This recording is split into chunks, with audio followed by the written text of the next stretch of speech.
2021 UPIKE Bears burst onto the field 1-0. This team is excited. The fireworks are loud. You know, from a game day experience at this level, NAIA football, you guys, the folks here at the University of Pikeville, spare no expense. It's a great experience for these young men, and that's one of the things I like about football. It's a true community. It's a true school event. You've got the band, you've got the cheerleaders, you've got folks from the city, the county here supporting these young men, and just a great game day experience here in Pikeville, Kentucky. And it really is. I remember coming in last year. I started in November, and of course we had that spring season, and I still remember, even though we could limit fans and it wasn't the same, I could still see that environment created. You know, this is something everybody talks about. Well, football here is a huge deal. They do the president's tent, the run out, the fireworks, the band. It's all just such an awesome production. And Kelly Wells has a big part of that. The whole football coaching staff, they come in here the day before and wrap this place in black and orange and white, of course, just to get things ready and create that atmosphere. And it's seriously an awesome thing for the student athletes. And I'm thankful that I get to be a part of it and bring the coverage to you guys, and we appreciate the support as well. Definitely thankful to be here. You know, when I was a student here at the university years ago, we didn't have football, and that was one of the things that we really missed as a basketball team. We would come here on Friday nights and watch Pikeville High School play. We would go over to Pond Creek and watch Belfry play, and now as an alumni to come back and be able to watch and take part in UPIKE football, it's just truly a great experience. So it looks like the Bears will receive once again. Back deep we have Ben Henson, and I'm assuming that will be number 6, Chris Dublin. Let me consult the depth chart. Yes, absolutely, the senior defensive back, Chris Dublin. And to kick it for Weber will be number 17, Austin Smith, the senior. And we are playing football. Weber International, the Warriors out of Florida, short 13 and a half, 14-hour drive for them to make the trip here to Pikeville, and we're glad they made it safely as we're underway. Ball is up in the air. It looks like this one will be fielded by Henson. He's on the way. He's at the 20, pushed out of bounds. Looked like a trio of Warriors there right around the 22 maybe. We'll see where they spot it. Good return that time by Henson, taking the ball at the goal line, able to get it out, like you said, around the 20, Alec, as we are set to see the first offensive series for the Bears.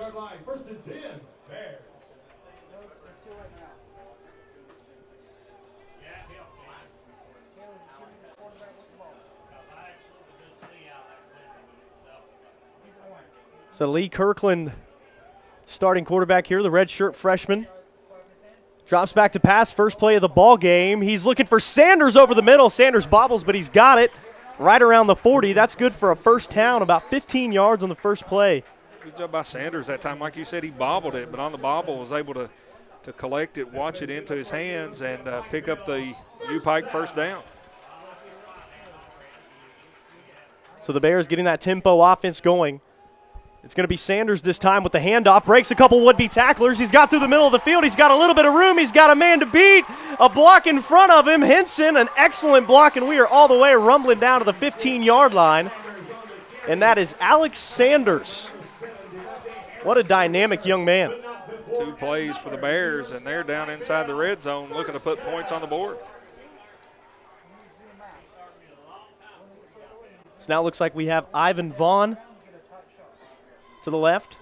Giving Sanders a break after that long run. 2 receivers out to the left. Now the handoff to Vaughn. Vaughn is dancing. He's pushing towards the goal line, and he's close.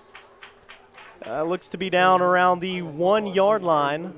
Or no, excuse me, I'm 5 yards off. Spotted around the 7. Nice run that time by the Bears.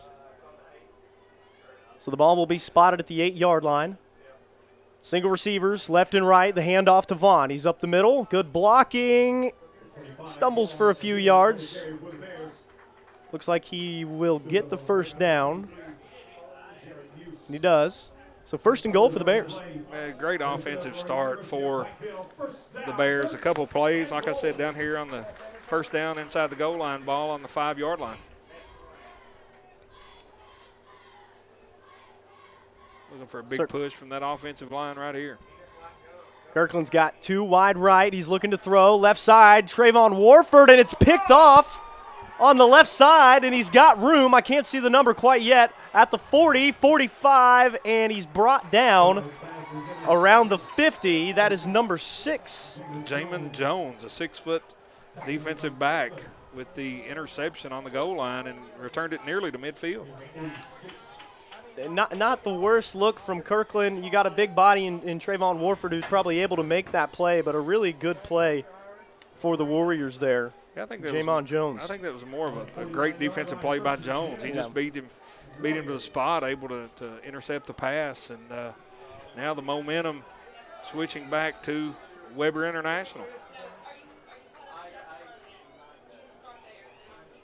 So here we go, Weber International. Cody Braden under center. He hands it off. First play for about 4. We'll see who we've got down on the ground. It looks to be number 9. Tremont Bright, senior running back for the Warriors on the carry. Gain of 5. Back under center, Braden actually in the shotgun. Flag on the play. Pass is completed. It's probably going to be a false start on the Warriors as we await the call.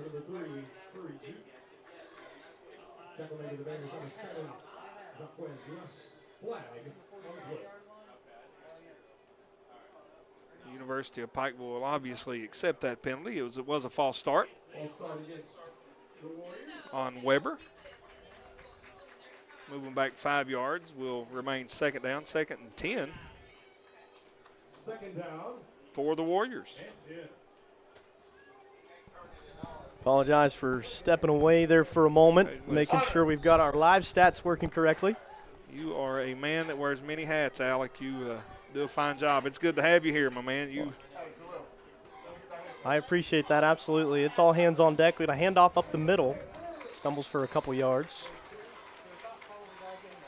Number 9 again. Tremont Bright. He seems to be the go-to back thus far for Weber as he gains 3 on the carry. It's going to be 3rd and 7. Big defensive possession for the Bears.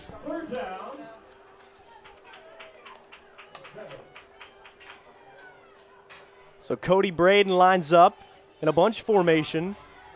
He drops back to pass. Braden looking towards the left side. He's got his receiver, number 5. Maybe a yard, if that. And it looks like it will cause a 4th down. Great open field tackle there. Looked like number 5, Seneca Fuller. 5 Fuller and number 32, Alexander Carmichael. Brings him down, but Weber looks like they're going to go for it. Maybe try to draw the Bears offside. So we got an empty backfield. Quads left, 1 wide out to the right. Cody Braden gets the play call at the line of scrimmage. 11:15 here to go in the first quarter. Motion to the right. Play clock's at 3. He's got to get the snap off, and play clock expires. That's going to be a delay of game. So Braden didn't see something he liked there. It took too long at the line, and that's going to set them back here on 4th down. We'll see. Looks like the punt team. I think Weber may have been just trying to draw the Bears offside, maybe make it 4th and 2. Worst case scenario as it was, they take the delay of game and just gives their punter a little more room. Yeah, absolutely. That's good insight. I didn't even consider it. Well, I thought at first they may try to draw them offside, but it was 4th and 7, so really not able to get a 1st down, but would have probably went for it had the Bears jumped. Braylon Barton fields this punt, gets away from a would-be tackler trying to get his blockers in front of him, but he'll get nowhere. Maybe lose a couple yards there, and the Bears will set up shop at the 12-yard line. Looks like somewhere in that general vicinity, maybe the 15. The first offensive possession for the Bears had no trouble moving the ball down the field, just the untimely turnover, the interception on the goal line, and get it back for the 2nd offensive possession of the day. So we'll see the Bears offense had an excellent drive, and the last one drove it all the way down to the opponent's 3-yard line, and an unfortunate interception, a great athletic play by Weber. Now we'll see Lee Kirkland and company again. A little bubble screen out to the right. He finds Henson. Henson's on his way upfield, breaks a couple tackles. Henson dancing for the first down. At about the 29-yard line, Ben Henson, one of those guys who made a huge impact in the first game. Well, Henson right there with the reception, and then a couple nice moves, nearly broke that one.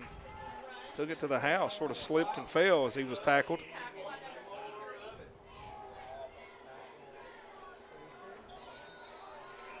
It looks like we'll have a whistle blown to play dead early. I didn't see what happened there. A little inside handoff to Sanders. He was met in the backfield and maybe got back to the line of scrimmage with his forward progress. 2nd and 10 for the Bears. So 2nd and 10. Trips wide out right. One to the left. Fakes the screen pass. Kirkland has no room to throw, and he's taken down in the backfield. That'll be a sack. Looks like number 91. Kayon Busby, the sophomore. Just a lot of pressure up front that time. Kirkland with tried a little hitch. He faked the hitch and was trying to go a little bit deeper, and the offensive line not able to keep the pressure off of him, and he's sacked for the 5-yard loss. So 3rd and 15. 2 wide out right. 2 bunched up there on the left. Kirkland takes a second, takes a look over to the sideline. Coach Phipps and company taking care of the play call. So Lee Kirkland looks to pass. He's looking left, checks the center of the field on the check down, finds a receiver out left, and he's taken down immediately short of the first down. And it looks like number 4 for Trevor Jones. The other number 4, the wide receiver from Stanton, Kentucky. So Jones's reception. Jones with a catch, and then Jamin Jones, who had the interception a couple minutes ago with a tackle on the play to bring up 4th and 11 for the Bears. So now we'll see the Bears punt team for the first time. Joseph Sandorf, the sophomore.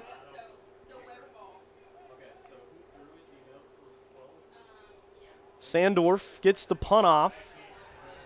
Gets just past midfield, bounces up to 45. Does not take the greatest bounce in the world for UPIKE, but it is down nonetheless at the 45-yard line of Weber International.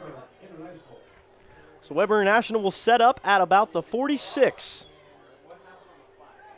This game started, Alec. I thought it may be an offensive shootout, and it's turned into a little bit of a defensive struggle here. Both teams, UPIKE with a turnover, then a stop, and now Weber will have their second offensive possession of the game, and the Bears looking to get the ball back. Weber 0-2 on the season coming in, but they've played 2 teams. You really can't judge that record off the talent they've played. As we got another handoff around the right side, got a little room to run. It looks like he'll be pushed out of bounds right at the first down marker. That is Tremont Bright. Chris Dublin for the Bears in on the tackle. Play did result in a first down for the Warriors. So 1st and 10, ball on the 44-yard line for the Warriors. Braden's got trips out to the left. He throws a little bubble screen, flag on the play.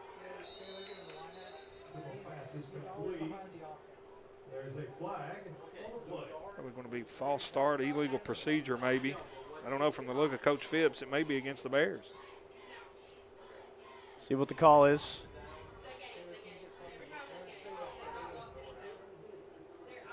Somebody must have lined up in the neutral zone. Yep, looks like a neutral zone infraction on the Bears, so that will move Weber up 5 yards. So now they'll repeat first down, 1st and 5 from the UPIKE 40. Bears need a stop here. Weber coming in here with already a turnover and moving the ball pretty good thus far. Seem to be very quick and athletic on the draw play. Yeah, Braden on the draw, hands it off. Tremont Bright once again, he stumbles all the way for a first down. A great pickup, great blocking there by the offensive line of the Warriors. Chris Dublin once again on the tackle. So, yeah, Tremont Bright, the senior at 5'7", already showing what he's got. Braden's got one in motion. He's going to hand it off to Bright. No, the faked me out. He flips it out. What a play here by Weber. Looks to pick up about 5 yards before he's pushed out of bounds by Cedric Thomas and Chris Dublin.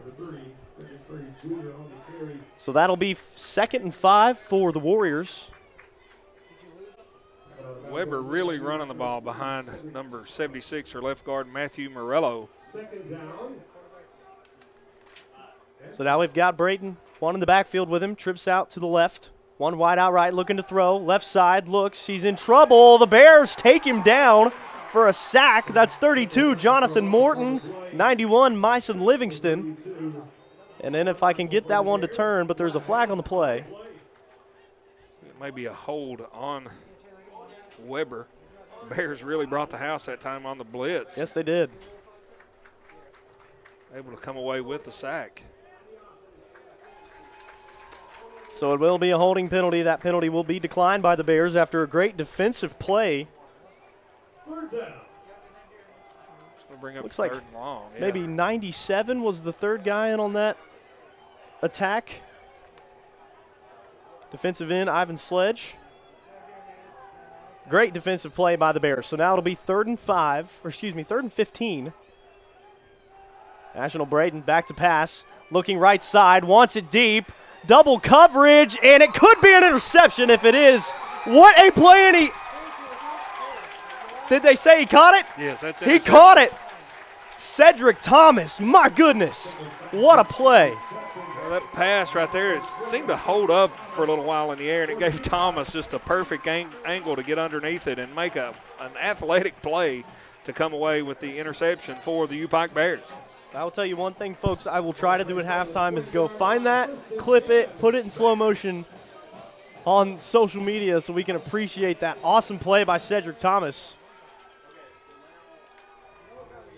You know, when you're playing a defensive back position like Thomas was, when that ball hangs up, it just gives a player like him the athleticism, just time to run underneath it and come away with the pick. Kirkland hands it off here. Looks like Sanders. Sanders up the middle, breaks a couple tackles, stumbles for about 5 yards. Nice patient run that time by Sanders, just staying behind his offensive lineman, able to squirt through for a 5-yard gain. So Thomas with the big interception for the Bears, his first of the season. Here as the Bears set up shop, 2nd and 4. Sanders once again dances behind the tackler, but good defense there. And now we'll see him take a break. And was good defense. The linebacker for Weber, Colton Cormeyer, that time, able to come up and make the stop. we got Alex Shelton now wide to the right. Tight end. He was a running back for the Bears last year. A couple guys have switched positions. Lee Kirkland is looking for Shelton. He goes up for it and catches it, and he's in. Wow. What a catch that time by Shelton. Get you one, big boy. Just goes up and snags it. Well, we saw last week how dynamic he can be. Had a 63-yard touchdown catch up the middle, broke a couple tacklers, and that is a big frame on the 6'1", 280 senior. Alex Shelton has the Bears first down and 10 on the 46. Kirkland bobbles it after the fake handoff, thankfully able to recover. What a play there by Shelton. It was a great play. The ball was perfectly thrown, and Shelton just goes up and, like you said, just made a play to give his team the first down. Have a day, Alex Shelton. You know, like you said, Alec, he was a running back last year, so the athleticism, the hands, everything's there. And sometimes, switching to receiver, it's hard to make that catch, but he made it look easy. Got a little short dump pass here to Shelton, who's got a little room to run. Shelton down at about the 32-yard line, tackled by a couple of the Warriors. Might have had a flag on the play. I might have missed it. Seems to be an injured player for Weber. So it looks like we will have an injury on the field. And we will step aside for just a moment.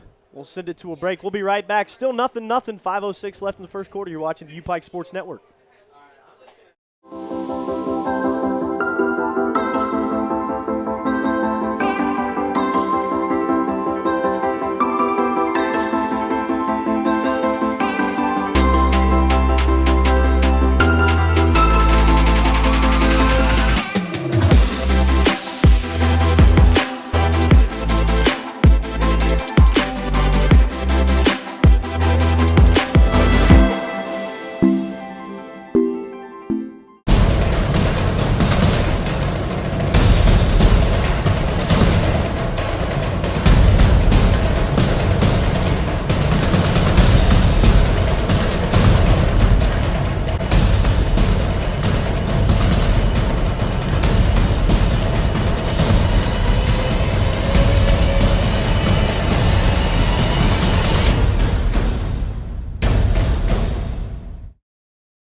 Looked like that was number 34, Colton Kormeyer for Weber. Looks to be up on his own power, walking off the field. We hope he's okay. Bears with the football. 1st and 10 here on the 32-yard line. Alec Morgan joined by Jeff Campbell, bringing you Bears football here in week 2. Bears putting together a nice drive here, Alec. Absolutely. A lot of big chunks of yardage. Possibly another one here. It looks like Braylon Barton breaks his way for the first down. Little swing pass from Kirkland out to Barton. He makes the reception, makes a couple guys miss, but the flag in the backfield. It may be holding on one of the Bear wide receivers out there to spring Barton. Looks like we'll have the call here. Oh, it'll be on the defensive face mask call on Weber. So that will work in the benefit of the Bears. They will get a new set of downs. First, where will be spotted at? About the 9-yard line. Yeah, so 1st and goal. Nope, not quite. Maybe the 10. It's close. We'll see where the yard markers are. So it is 1st and goal. Lee Kirkland got one in the backfield with him, trips wide out to the right. The handoff to Sanders. Sanders dancing his way forward, and he's close. He's tackled by, 26 Sanders on the carry. it looks like number 27 there, if that's right. It's a great move by Sanders at the line of scrimmage. He darted to avoid a tackle, able to pick up 5 on the carry. Dantarius Gant, who I believe was the primary tackler there. Kirkland once again handing it off to Sanders. He's got a little room, dives for the end zone. Touchdown. Touchdown, UPIKE. Alex Sanders, after a dynamic drive to open the game, an amazing pass to Alex Shelton, which was the opportunity created by an even better interception from Cedric Thomas. The Bears march down the field for 6. Now we'll see Jacob Headley put the cherry on top here with the PAT. Good drive by the Bears. Yeah, great drive by the Bears, and that's what you wanted to see. They did that on the first drive, unfortunately turned it over, get the ball back. Nice mix of run and pass as Headley puts it up and through for the PAT. So Jacob Headley kicks it through, 7-0 UPIKE. 4:16 left in the first quarter. We'll send it away for a short break. We'll be right back here on the UPIKE Sports Network.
Welcome back to Pikeville, Kentucky, as the Bears kick off after scoring the touchdown.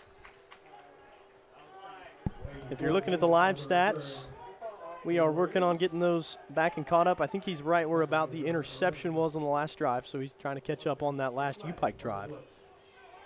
Kick was returned that time by Kenneth Davis from Weber University. They will take over after the Bears touchdown. Penalty on Weber. It'll be a holding call, going to move the Warriors back 10 yards. They come back out on the field. Cody Braden quarterbacking for Weber. Excuse me, now this will be the backup quarterback, Chris Sipple, number 19. Sipple hands it off inside to Tremont Bright. He's met by a host of Bears at the line of scrimmage for about a 3-yard gain. Weber looking to go with a little pace. New quarterback in for the Warriors, number 19, Chris Sipple. Sipple back to pass. Now over to the right, a little screen action. Pushed out of bounds. That's number 3. Frederick Curry. Frederick Curry, the junior, for this Weber International team that, like I said, 0-2 coming into this game, but they've shown that they can compete. They played a really good Georgetown team and, of course, the defending national champion Lindsey Wilson squad. This is their second trip to Kentucky. They made the trip to Columbia. Georgetown going to Florida to play Weber. And back here this week in Pikeville to take on the Bears. Braden back to pass once again. Looks in the middle of the field. Has a receiver for the first down. On the catch, looks to be number 14. That is Deshaun Young, the 6'2 junior from Weeki Florida. Hope I'm saying that right. Deshaun Young just made a nice move right there. Got in between 2 Bear defenders, found the soft spot in the zone. Collects the ball, and a first down for Weber. Yes, it was, and it made it first and goal for us from the 9. Another carry by the running back that time, Tremont Bright. Barely gets back to the line of scrimmage. Looks like they're going to give him a yard on that carry. So let's take a look a little more in depth at this Bears defensive line. You've got senior grad student Myson Livingston, who's a freshman, a redshirt freshman, has been with us for 2 seasons, so a good mix there up front, and then that backfield. Cedric Thomas, a junior, Chris Dublin, a junior, as they bring it up the middle once again, scrambling for a couple of yards, is Bright. Seneca Fuller, also a redshirt junior. A lot of good athleticism and veteran leaders on those back 4 or 5 for the Bears. And that always helps in any sport, but especially in football. You've got guys that have, been there and done that, so to speak. They've been through the conditioning and the games, and out here with a chance to – that's a great defensive play right there. It really was. Kind of late to the ball there, but he was able to make up for it. It looks like number 88. Or did I see that right? Number 88? I couldn't see it. Couldn't either. We're not only a long way away, but the sun right now is sort of in our eyes, so we apologize if we do miss a number. But yeah, it could have been Cedric Thomas as well. I couldn't see the jersey well enough. I've got the stream on enough of a delay where I might be able to catch it for you. But by the time I do, it probably isn't important. right. So just bear with us. Now we'll see the punt team here for Weber, almost blocked. And I might have got a hand on it. It's kind of a pooch kick. Rolling up the field, rolling past the 20-yard line. It'll be downed at the UPIKE 15. It was not a very pretty punt, but it was very effective for Weber. Weber got the good roll there, so Weber will set up shop after an excellent drive by the Bears, making it 7-0. See if we can get you some stats here early on. Bears so far on offense, 16 plays, 128 yards, 63 yards through the air. Now Lee Kirkland in the offense will set up shop once again. Here we go from the 15.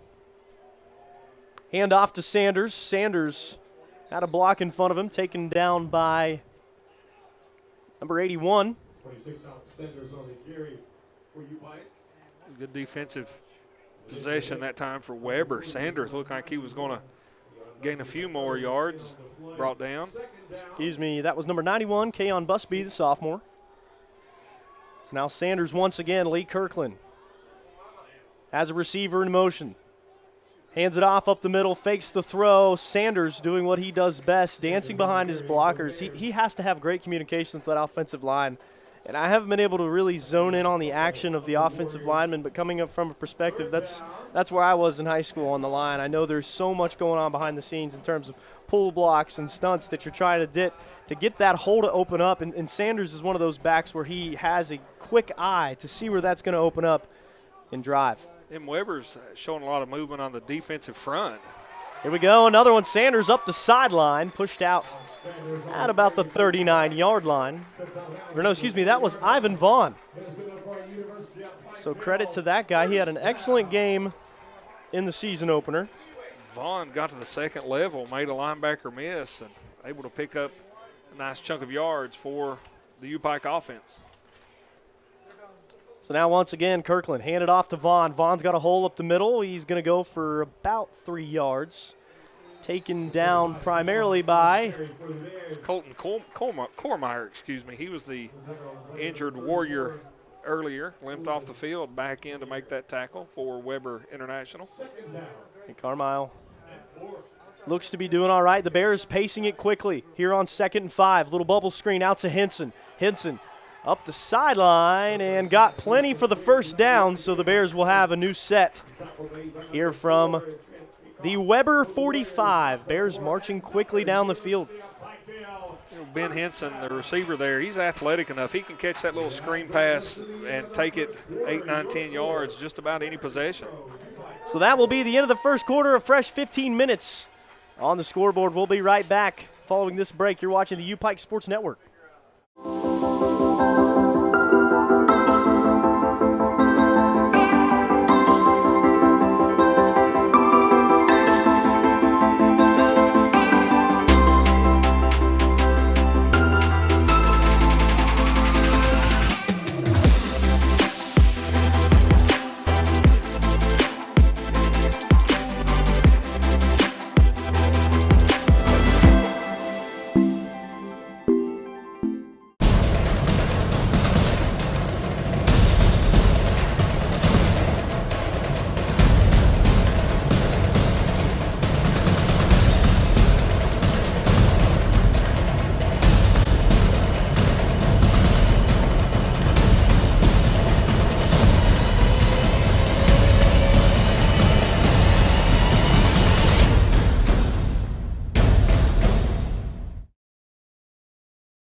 Welcome back to UPIKE Bears football here on the UPIKE Sports Network, brought to you by Appalachian Wireless. I'm Jeff Campbell along with Alec Morgan. We've completed 1 quarter of play. The UPIKE Bears lead the Weber International Warriors 7-0. UPIKE with the ball and trying to march down the field.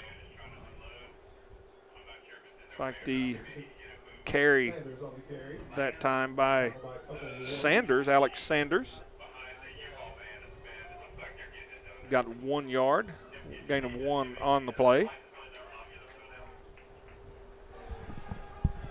A little touch pass that time to Henson. Gets you some of that on the stiff arm. Henson's got a small frame, but he is dynamic, the sophomore. 6 foot 190. It looked like a tight end with that strong arm. He really did. I mean, he was hit in the backfield. Could have been a loss of a couple on the play, but he used that stiff arm to shed the tackler and pick up about 4 on the pass. Kirkland joined by Sanders and Shelton in the backfield. Sanders lays down a great block. Excuse me, that was Shelton. Sanders with the handoff. He's downed after gaining about 1 yard. So the Bears will have to decide here what to do on, looks like they'll go for it, on 4th and 4. Ball's at the 39-yard line. Alex Sanders coming out of the game a little banged up. He limped to the sideline as Ivan Vaughn into the game to replace him. Quick count action here from Kirkland, trying to draw that defense off balance. So now Kirkland's got 2 to the right, 1 wide out left. Kirkland looking right, the pump fake. Kirkland puts it in the air for his receiver to go get it, and it's broken up by number 1 in the backfield, Christopher Williams, the corner for Weber. A good defensive play there. But still, Kirkland putting that ball in a place where it couldn't get picked off, really. Right, and that's what you want to do. You've gone to Henson several times, so you put, one of your best receivers up against one of their best defensive backs. If it's incomplete, you bring your defense out and try to get the ball back, and that's what the Bears did on that possession, as this defense pitching a shutout thus far. So now Weber takes back over. Braden hands it off to Bright. Bright up the left side. He's got a little room in front of him, taken down by a few of the Bears, number 16 and number 7. Cameron Miller, number 16. And number 7, Jaquez Russ on the stop for the Bears.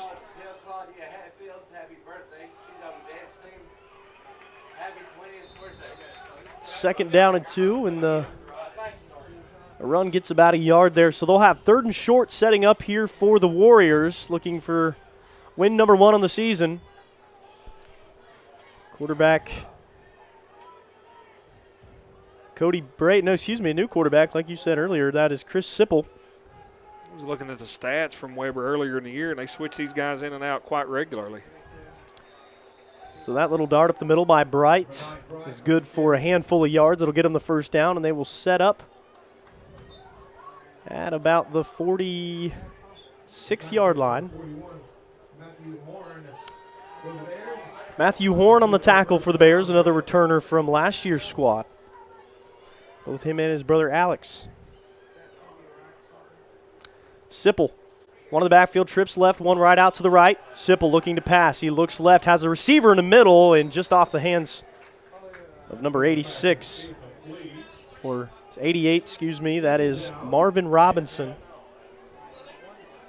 It was a very timely drop that time for UPIKE, as Robinson would have had a gain of about 8 had he hauled that in, unable to, and it'll be 2nd and 10. And in a game like this where it feels like the momentum's kind of on a teeter-totter, it's really not either way. Those plays can be huge, especially when you're marching down the field, as Weber is attempting to do here. Sipple once again back to pass. Sipple has a man short over the middle, little dump pass. He's taken down. A great play there by Jaquez Russ, the linebacker. Pass was complete to number 84. Kenneth Davis, a little drag route across the middle. Davis, the freshman from Nichols, Georgia. Coffee High School product. It looks like we have a player down on the left side for Weber.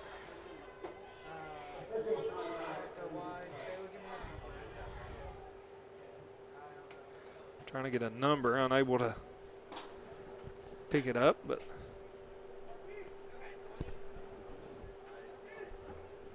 so we will send it for a short break.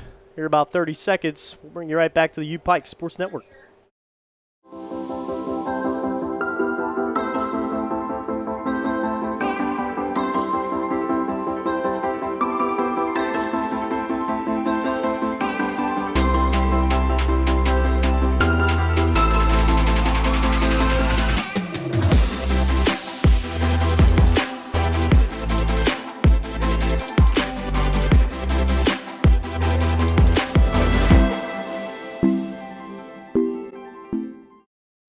back to action here at the Hambly Athletic Complex.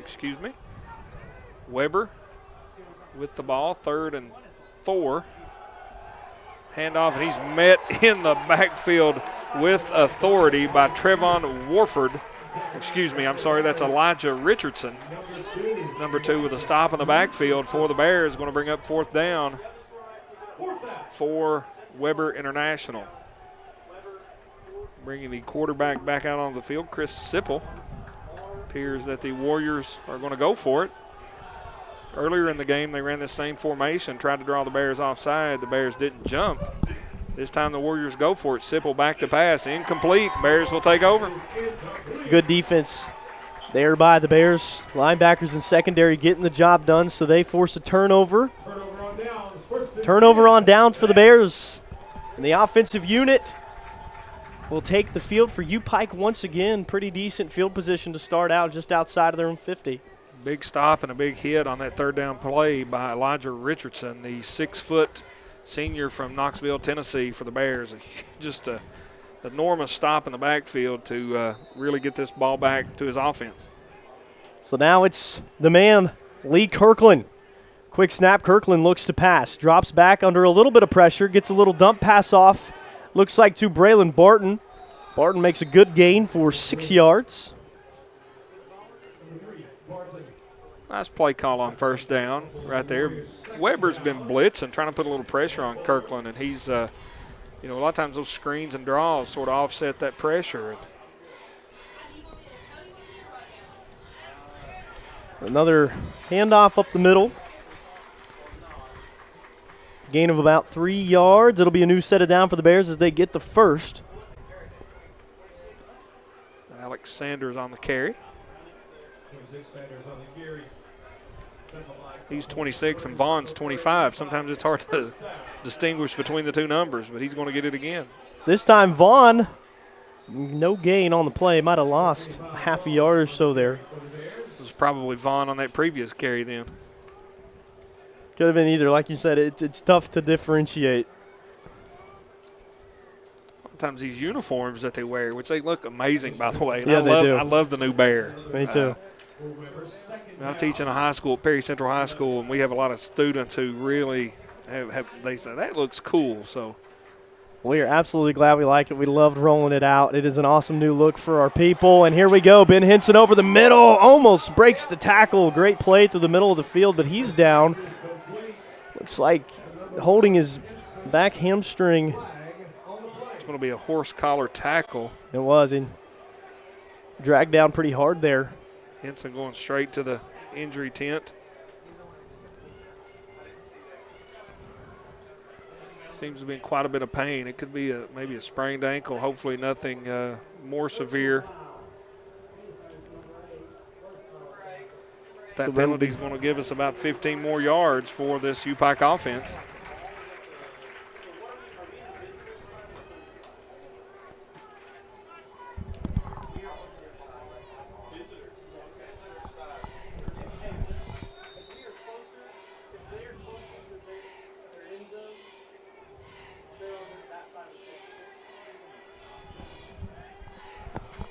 So here we go, Lee Kirkland. Fakes the handoff, rolling out to his right. Has Shelton. Shelton brought down for the first down, it looks like. Right at the 15-yard line.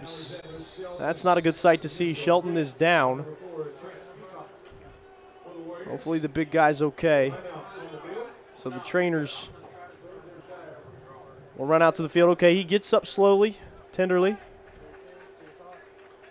That's a lot of man. Yes, it is. Nice play that time. Yeah. We'll fake the handoff, and Shelton was wide open, picked up the first down.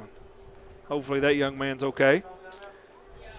So let's talk about Lee Kirkland, a guy who got a couple starts for the Bears last season after we lost our starting quarterbacks. First, it was Trayvon Warford. Then we saw Jaleel El-Amin, two very capable guys, really had a lot of production for the Bears. Kirkland kind of stepping in. His first reps of the season looked really good. Now this season, he really strikes you as a leader, a composed quarterback, and somebody who can easily move the ball down the field, which he's shown he can do. And I think the decision-making is what really separates him from most quarterbacks, in their second season. Well, and you can tell that's part of that maturity. You take a guy who's been there and done that. He's put in the time, and he just seems a whole lot more composed and, like you said, just a better command of not necessarily the offense, but what's going on around him and delivering the ball on time and where it needs to be. So a handoff to Vaughn. Vaughn bounces out to the right side. He's brought down almost. Vaughn. What a tough play. Vaughn refused to go down. He's pushed out of bounds a few yards behind the line of scrimmage. Hard-nosed run that time by Ivan Vaughn. Second down, 12. Lost a couple on the carry. Ivan Vaughn in the last game was second leading rusher for the Bears, netted 78 yards on 12 attempts.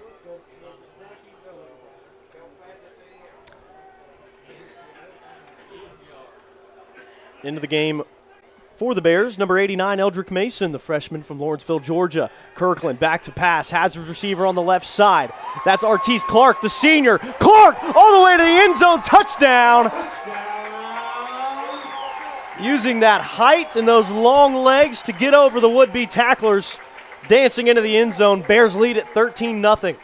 The reception for Clark on that was the easiest part. After the reception, he made several guys miss and just showed excellent effort, second effort to get that ball into the end zone for 6 points for the UPIKE Bears. Clark gets his second touchdown reception of the season. He had 4 in the last game against Bluefield. His first catch of the day. Now Headley looks to make it 14, and it will split the uprights. So Bears up 14-0. Excellent drive that started around the 40. Marching about 60 yards down the field, making it 14-0. So Bears up big here with 8:05 left to go in the second quarter. We'll step away for just a moment. We take a break here on the UPIKE Sports Network.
Welcome back to Hambly Athletic Complex. The Bears will kick off from midfield after the roughing the kicker penalty, the kick through the back of the end zone, and Weber will take over on the 20-yard line.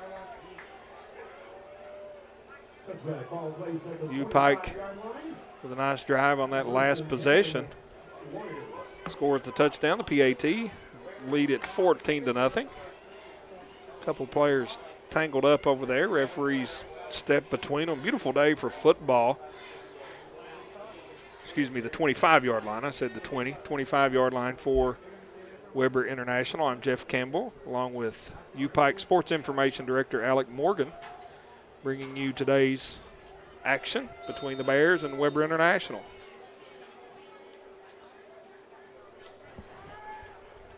Getting the live stats straightened up here for you. Weber with the football. Little pitch on the play, moving for about 3 yards is number 25. Yeah, how quickly I can pull up a roster in this mess of sheets I have in front of me. Weber that time with the third quarterback of the game, Adrian Wilkerson, in the 5'11 freshman from Coffee High School in Douglas, Georgia. So they started the game with Cody Braden, then brought in Chris Sipple. And now Adrian Wilkerson will be under center for the Weber International Warriors. So it looks like we had a penalty.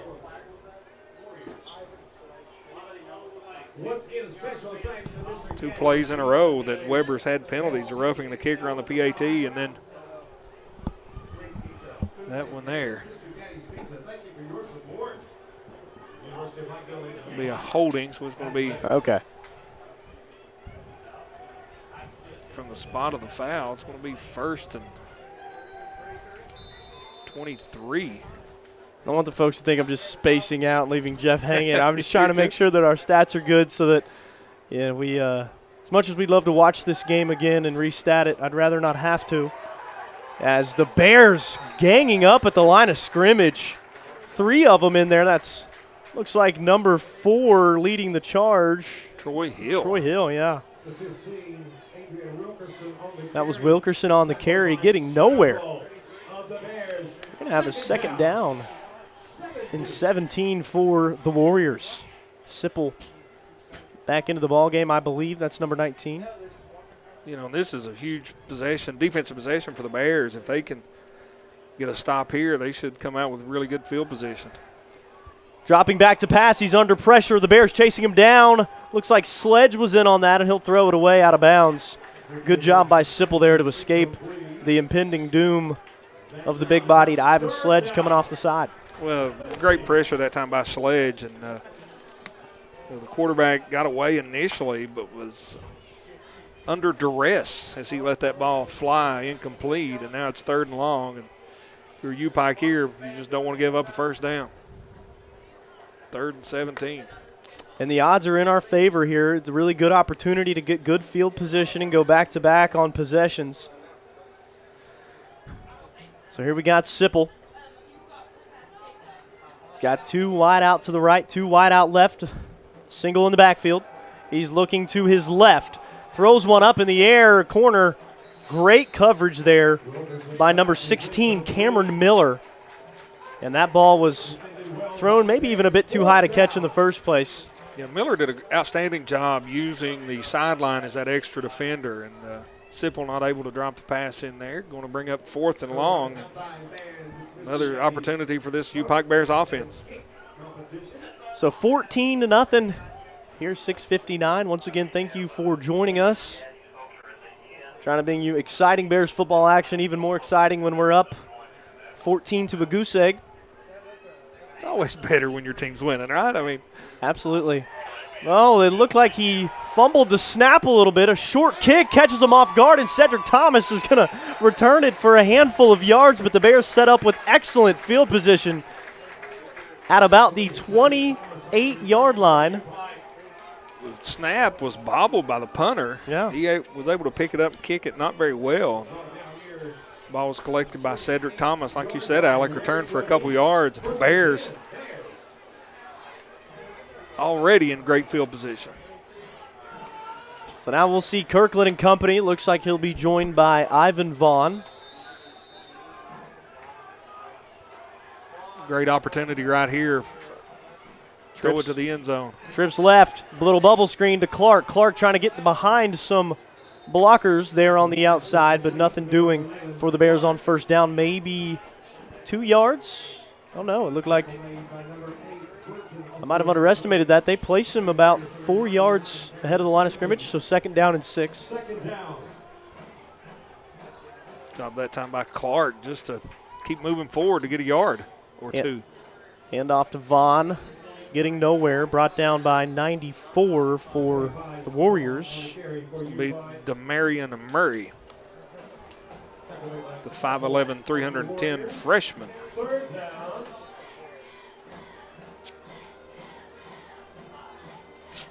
Third and 5 for the Bears. Here we go. Kirkland's got Vaughn with him in the backfield, looking right, looking left. Has a receiver open who's hitting the backfield. That's Vaughn on a little dump pass, and he's brought down way behind the line of scrimmage.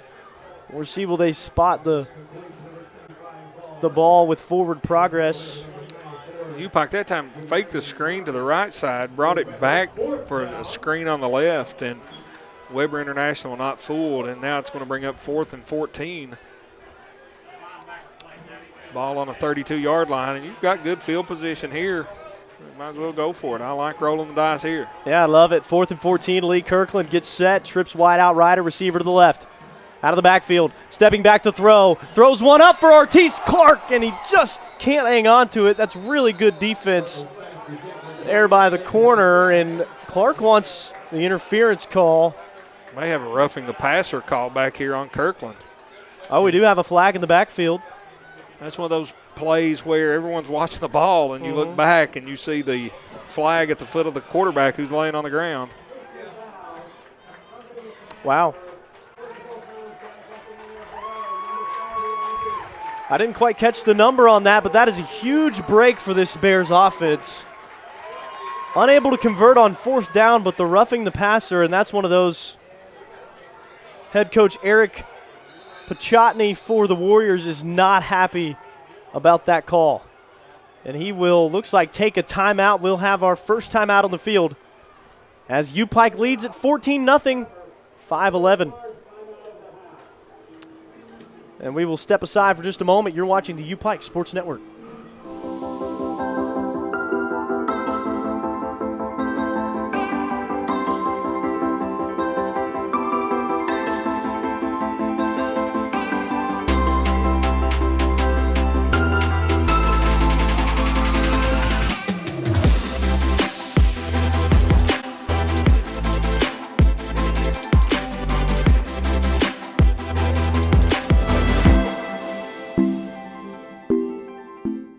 Bringing you back here, coming out of the timeout.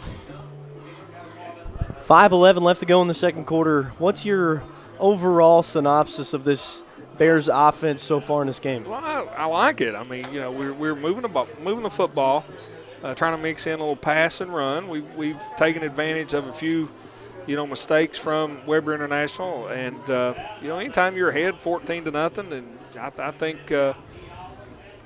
I think you're in good shape so far. You know, trying to mix in the run, obviously, with Sanders and Vaughn. Sanders left the game early with an apparent leg injury. He's not been back in. It's been number 25, Ivan Vaughn, back behind Kirkland.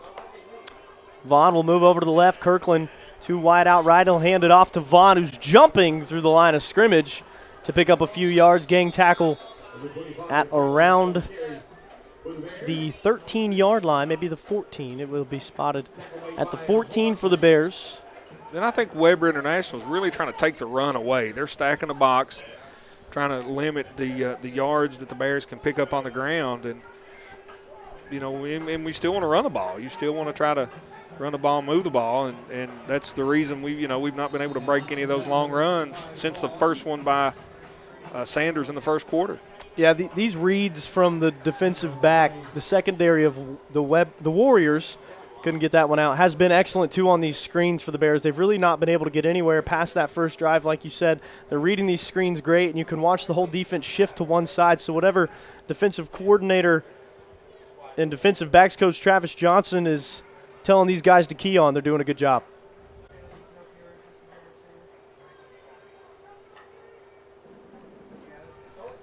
So now looking to throw. He was looking over to Vaughn, it looked like, and Vaughn was not quite ready for the pass. It looked like he was in a little bit of a battle with. He was going out the block, and I think that Ortiz Clark was open on the slant. A lot of folks up here in the press box saying, throw it, and Clark was won the ball.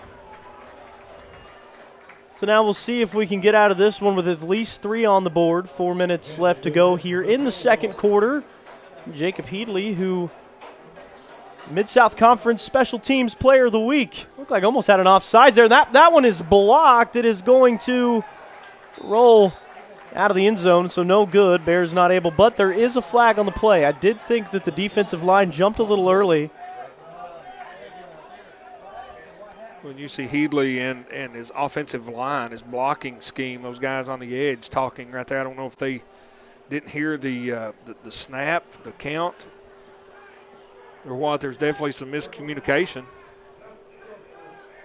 Well, we're going to get a roughing the kicker on Weber, so another really, really fortunate break for the Bears.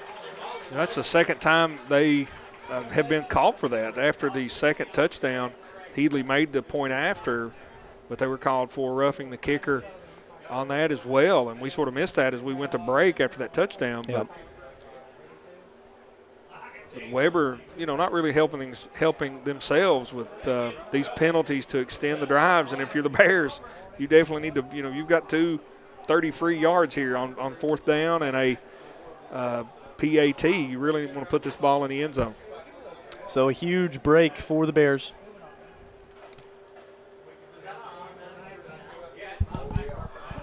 Maybe trying to decide where to spot the ball.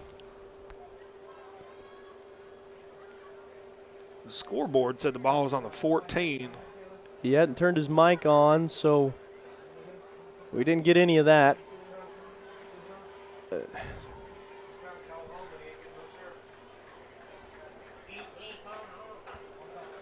He said the ball was tipped. I mean, he made the motion that the ball was tipped. Now going over to explain his call to the Weber sideline. Well, and we'll run down some stats for you. I think apart from a drive in the first quarter, we are pretty much caught up here on the stats. The Bears, 142 total yards to Weber's 70. Third down efficiency, it was one thing that pops right off the stat sheet so far for UPIKE. 3 of 5 for the Bears. Obviously converting that fourth down earlier in this drive. Lee Kirkland, 74 yards through the air, 9 of 11. Not bad numbers for the redshirt freshman, and he'll line up here with another first and goal opportunity from about the 7-yard line. Kirkland's doing what we discussed earlier, Alec. He's taking what the defense gives him. He's taking the short passes, the dump passes, the slants, and you catch that defense pulling up, he'll be able to hit one over the top here in the second half. And he sprinkled a few of those in pretty well. Ivan Vaughn has a bit of a hole here, pushing his way in the end zone. Touchdown, UPIKE Bears. Ivan Vaughn hit about the 3-yard line, would not be denied, as he took the guy that initially hit him and 2 more across the goal line for the UPIKE touchdown. So Vaughn with his first touchdown of the season. Ivan Vaughn with the 7-yard rush. We have a Warrior down, it looks like, but a great drive there by the Bears. Yeah, give UPIKE a lot of credit. They took advantage of a few mistakes from Weber, and anytime you do that, you want to make the defense pay, and that time able to push the ball across the goal line for the UPIKE touchdown. So as a new head coach, Corey Phipps here in his second game with the Bears, coming from KCU, where he coached for, I believe, 4 seasons with the Knights. is a huge believer in the air raid offense, and that's kind of his whole crew, his whole motto, and they've kind of instilled that in this offense, and you could see it working out pretty well. We had a conversation preseason with Lee Kirkland, and he said, I feel like it really highlights my ability to just sit back and throw the football. And as Corey calls him, Steady Eddie is the way he put it. And Lee said, I like to just be the chill guy. I like to be a leader on the field, and I'm ready to go, but I like to sit back, throw the football, and be a good decision maker. Well, you know, when you talk about athletes, and especially quarterbacks, I've never played quarterback. I've never had a helmet on, so take it for what it's worth. But when the game slows down and you can see the plays develop and you can see, you know, where your guys are, and you've got the confidence and the ability to put the ball where it needs to be, you're going to be very successful at that quarterback position. And I think Kirkland is able to do that, or has been able to do that thus far for the Bears. So that PAT is good from Headley. He stays perfect on the season on PAT attempts. So 21-0. The Bears up here with 3:49 left in the first half. We'll be back with the kickoff from the Bears. You're watching the UPIKE Sports Network.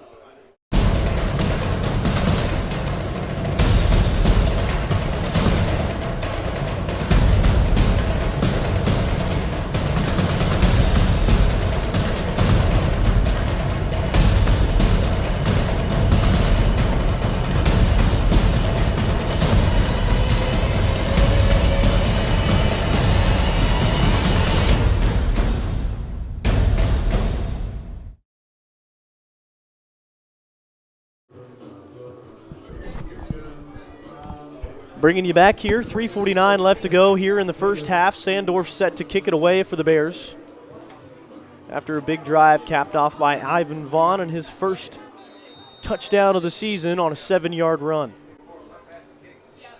Freddie Hughley and Kenneth Davis set to return the kickoff for Weber International. The kick is away. Lands at about the 12-yard line.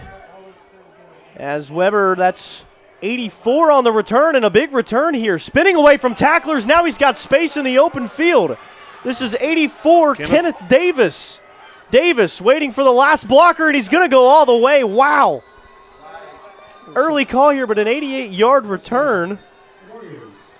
Coach Phipps and his coaching staff are all pointing back here at about the 25-yard line, and it was indeed. And I'm not one to be a homer. I've been called that before, but there was a definite block in the back. Oh, there is a flag in the play. I did not see who committed it, but it was as blatant and obvious. And I'm sure that the coaching staff from Weber is not thrilled about that call. No. But when they go back and watch it on tape, they'll see it. So a very unfortunate setback if you're Weber. Really another great break for the Bears here, as they will now deal with, instead of a 21-7 ball game, it'll be 1st and 10 from their own 15 for Weber. Yeah, and if you're the UPIKE defense, you know, you're 3:31 left here in the second quarter. You're pitching a shutout thus far, and at some point in time, you want to keep that going. And, oh, yeah. And, you know, you potentially giving up some points via the special teams route and not necessarily on the defense. So these guys come out pinning their ears back, trying to get off the field and get the ball back to the offense. And you could see it, too, quickly flying to the ball, but Bright with that speed, bursting up the middle for a first down. Depending on where they spot it, might be second and short. It will move the chains. Jonathan Morton, the linebacker, number 22 on the tackle for the Bears. Sipple in the shotgun formation. Trips to the left, one wide out right. Sipple looking right to 14, and he's driven out of bounds quickly by Cedric Thomas. That was Deshaun Young on the reception, the redshirt junior. They really get back about 5 yards. Thomas gives up the reception in front of him, but able to wrap up, drive his man out of bounds. Minimal damage. So now bursting up the middle is Bright once again for another chunk of yards. Got the defense back on their heels, and Bright has himself another first down. Morton in on the tackle, and number 6, Chris Dublin, in on the stop for the Bears. So another handoff to Bright, keeping marching along, gets about 5 there, runs into a triplet of Bears. Morton again. Called his number a lot, number 22, Jonathan Morton, freshman linebacker from Elizabethton, Tennessee. Having a good game out here defensively for the Bears. Bubble screen is bobbled but caught and taken down quickly. What a play there by, that is 6, Chris Dublin. The reception by Frederick Curry on the right side. Chris Dublin getting the job done. I mean, he just flies to the football. He's back playing safety, so Yeah. he had a 15-yard run to even get to that play and made the tackle for the loss, 3rd and 7. So now we have another handoff up the middle. Bright marching up the field past the 50. And he's down at about the 46 of UPIKE, so they come right back at the UPIKE defense. Kind of taking one out of the UPIKE playbook with this pace offense play, try to catch the defense back on their heels. And a good drive shaping up here as the clock is ticking. 1:31 left to play. Sipple back to pass, looking for the corner, trying to get out of bounds quickly. That's Jacob Moss.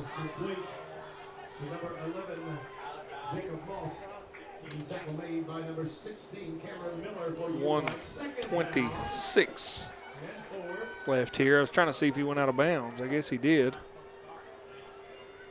as the clock has not started. Sipple hands it off to Bright up the middle. Marching ahead for about 4 yards, and that will convert for the first down. It'll be 1st and 10 for the Warriors. Weber already used one of their first half timeouts. They've got 2 remaining. The Bears have yet to call one. Snap ball at the 31-yard line. Fakes the handoff, throws it over the middle. The pass is complete, taken down heartily. It looks like another one by Jonathan Morton. That pass was complete to Frederick Curry. Christopher Dublin almost in the place to make the interception. He was able to get a hand on him, slow him up, and teammates finished him off. Another run here. Looked like the handoff was to 25, Martranius Mack, the freshman from Jacksonville. And that will prompt a Weber timeout. Here, 48 seconds left to go. Weber 2nd and 10 on their 14-yard line. We'll take a short break here for about 30 seconds. We'll be back with the end of the second half on the UPIKE Sports Network.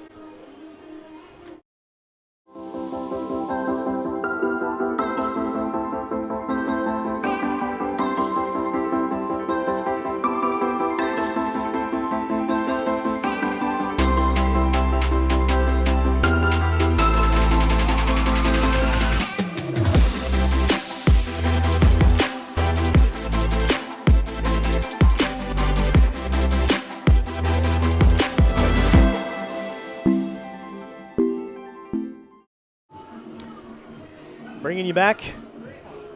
Weber lined up. Sipple behind center, has Bright back with him in the backfield. 2 receivers wide out to the right, 1 offset. 2 wide out left. Drops back to pass. Sipple looking left side, has his man just short of the first down, it looked like. Jacob Moss on the reception. Weber a lot of credit here. They marched the ball down the field in a relatively short amount of time, trying to put some points on the board. UPIKE needing a stop.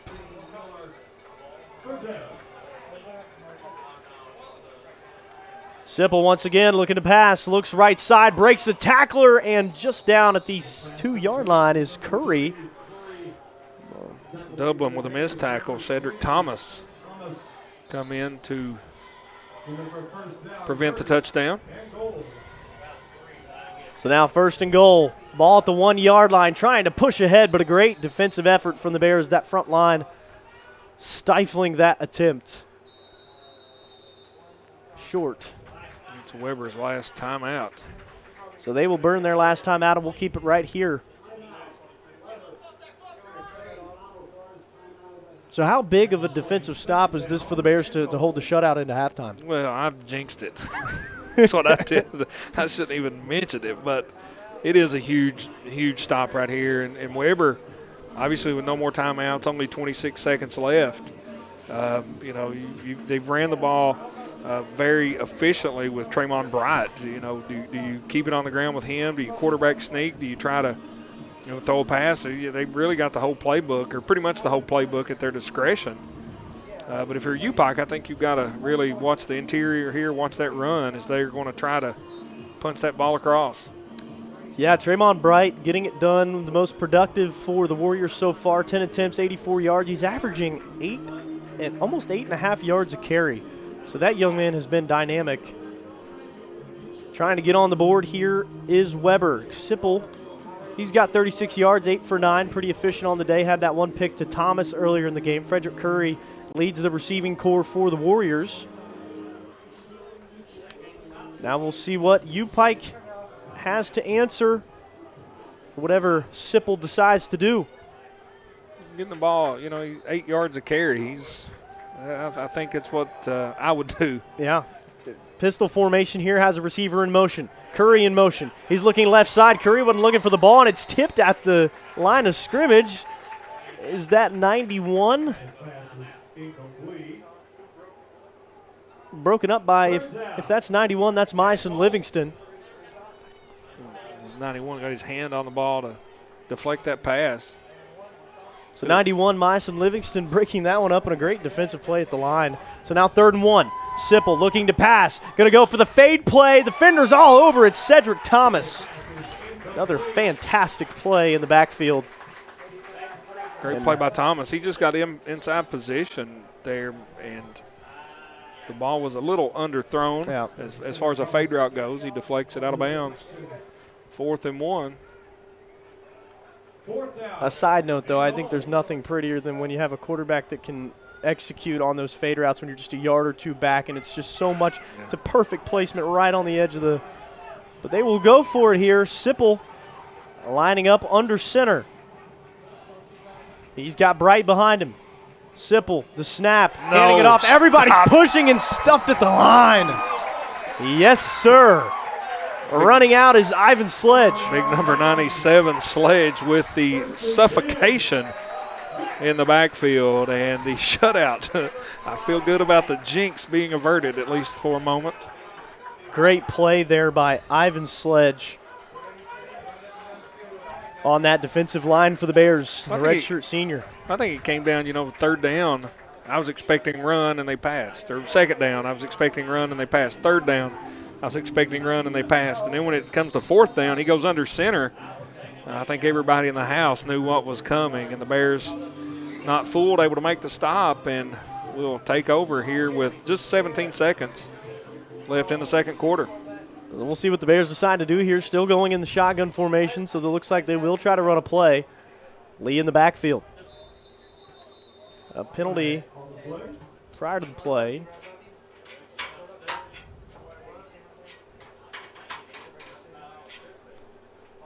Maybe a delay game, but I don't know how coming off the turnover, but we'll see. No. So it's an illegal substitution on the Bears. Half a distance to the goal, so the ball won't move much, considering we're on the half-yard line. We on that. We on that. Stop playing with us. We on that. Excitement from the coaching staff here. That's Coach Jig, Darius Jiggets. Bears taking the shutout into halftime, hopefully barring anything miraculous here.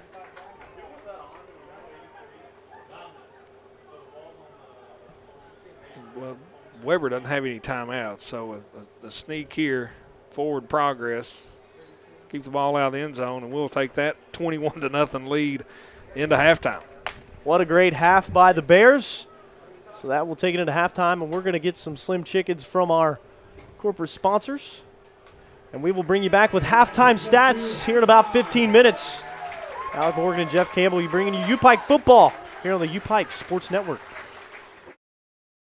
We are just a few moments away from starting the 3rd quarter. The UPIKE Bears lead the Weber International Warriors by a score of 21-0. We'll take a look at some first half statistics. First of all, first downs, Weber had 7, UPIKE 11. On 3rd down efficiency, UPIKE 40%, 2 of 5. Weber 20%, 1 of 5. UPIKE ran 26 total plays to Weber's 27. UPIKE leads the total yardage category, 149 to 129 to Weber. Looking at some individual statistics for Weber, they had 3 quarterbacks. Christopher Sipple, 8 for 11, 36 yards. He had 1 interception. Cody Braden, 1 for 1. And Adrian Wilkerson was 0 for 2. The leading rusher for the Warriors, Trayvon Bright, he had 11 carries for 83 yards. The leading receiver, Frederick Curry Jr., 4 receptions, 27 yards. For the UPIKE Bears, get that to load.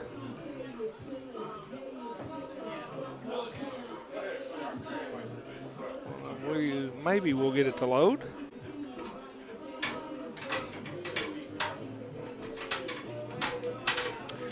Lee Kirkland, the UPIKE quarterback, 9 for 11, 74 yards, 1 touchdown, 1 interception. Rushing-wise, UPIKE was led by Alex Sanders. He had 6 carries for 50 yards. Ivan Vaughn had 6 carries for 30 yards, each of those young men with a touchdown. Lee Kirkland had 3 carries. Receiving, Alexander Shelton, 2 receptions, 45 yards for an average of 22.5 yards per reception. And Artez Clark, 2 receptions for 21 yards and a touchdown. So Clark with a touchdown through the air, Sanders with a touchdown on the ground, and Vaughn with a touchdown on the ground. And that's how your UPIKE Bears have accumulated this 21-0 lead as the clock winds down.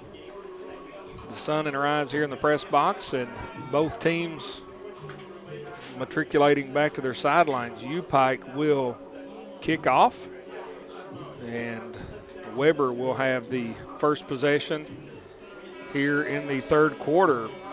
Doing kickoff duties for the Bears today is number 42, Joseph Sandorf, 6-foot sophomore from Eastlake High School in Tarpon, Florida. And Alec, anytime you can start the third quarter with a 3-touchdown cushion, it's got to be a good feeling if you're this UPIKE coaching staff. Absolutely, and I was able to see the coaches coming out of the locker room in really good spirits, but the guys still look like they've got their heads down, they're ready to go, still locked in. These are the big time in games too for playing devil's advocate for Weber. If you can come out of this half and score quickly, and not even that quickly, if you can just put together a good drive, that can change everything about this ball game. As the kick is away, it'll be fielded, and we are underway here in the second half.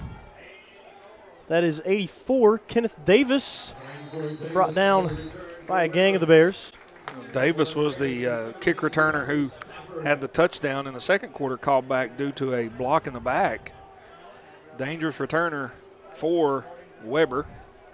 And you're right, Alec, this third quarter, the first couple possessions, the first 3 or 4 minutes, 5-10 minutes, mean a ton for both of these teams. If you're UPIKE, you want to keep Weber at bay, and if you're Weber, like you said, you want to try to score and score quickly. So Weber now will set up, trips to the right, 1 wide out left. Handing it off is Sipple. That's Bright once again up the middle. Gain of about 3 yards on the carry here to open the third quarter. Beautiful day here in Pikeville, Kentucky. We thank everybody for tuning in and everybody for showing up. Yeah, great crowd here. I think a lot of people may have been worried about the rain, but the rain held off. A few sprinkles an hour or so before kickoff, and now bright sunshine coming down here on the complex. And Sipple was looking to throw, had nobody open, and he's going to be brought down for a sack. That's big number 8 for the Bears, which is Tyler Little. Yep. 6'1", 255-pound defensive lineman from Clay County High School in Manchester, Kentucky. So he gets his first sack on the season. Bears now with 4 here in the 2021 fall campaign. Sipple giving some direction.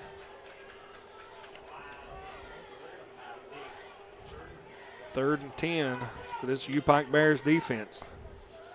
They've been lights out so far this game, and that throw was not bad, but it just kind of miscommunication between the receiver and the quarterback there. Kind of went through his hands. Didn't know where to look for it. Intended receiver there was number 5, Freddie Hewley, the senior. And that will cause 4th and 10, and we'll see the punt team here for the Warriors. UPIKE defense doing a good job getting a 3 and out here in this first defensive possession of the third quarter.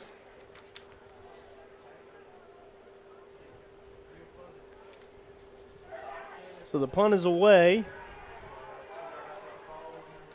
and it will be downed by Weber around the 30-yard line. So UPIKE will start at 1st and 10 on their own 29. First drive of this second quarter. The first offensive series always intrigues me because, I think the coaching staff, they have a chance to put something together. What worked the first half, what didn't work. And I think right here we will see something that this coaching staff, may have circled a time or two that would work or will work. And if you're UPIKE, you want to drive this ball down and put it in the end zone. We're going to have a little bit of a speed option play here from Lee Kirkland, and it's fumbled by Vaughn, who trails it all the way out of bounds. Bears will lose a couple, more like 6 or 7. Actually, a total loss of 8 yards, it looks like. I think if that play would have been executed properly, we may have seen a pretty big gain out of that. It seemed that everything's set up for it to be successful, but unfortunately was not. And the Bears are facing a 2nd and 17. Kirkland back to pass. He's looking left. A great curl route there from Clark. No room to run, though, for the senior as he is brought down by number 9, Tremont Bright. That is number 8, Joseph Burton for the Warriors. The pass was one of those ones, it's a high-level throw. The ball was thrown before the receiver even made his break. And very well executed by Lee Kirkland. So 3 in the backfield for Kirkland. 1 wide to the left. Receiver in motion. Goes over to Shelton, it looks like. Caught for the first down. And that is the big guy, Alex Shelton. Shelton just found the weak spot in the zone. Got between the linebacker and the cornerback and hauled in that reception for another Bears first down. Quickly, the Bears pacing it here on offense. The handoff up the middle to Vaughn, spinning his way for about 4-yard gain close to midfield. And that's when we'll see Jaden Neese won a Mid-South Conference Player of the Week award a year ago for an excellent performance against a very good Bethel team. Ranked number 25, the Bears only ranked win a season ago, and Neese battles his way for a handful of yards. I thought a lot of flags on the play. Face mask. He was hit initially, tried to get back to the line of scrimmage, and the defender had his hand in the face mask of Jaden Neese, so it should be a few yards tacked on to the end of the run.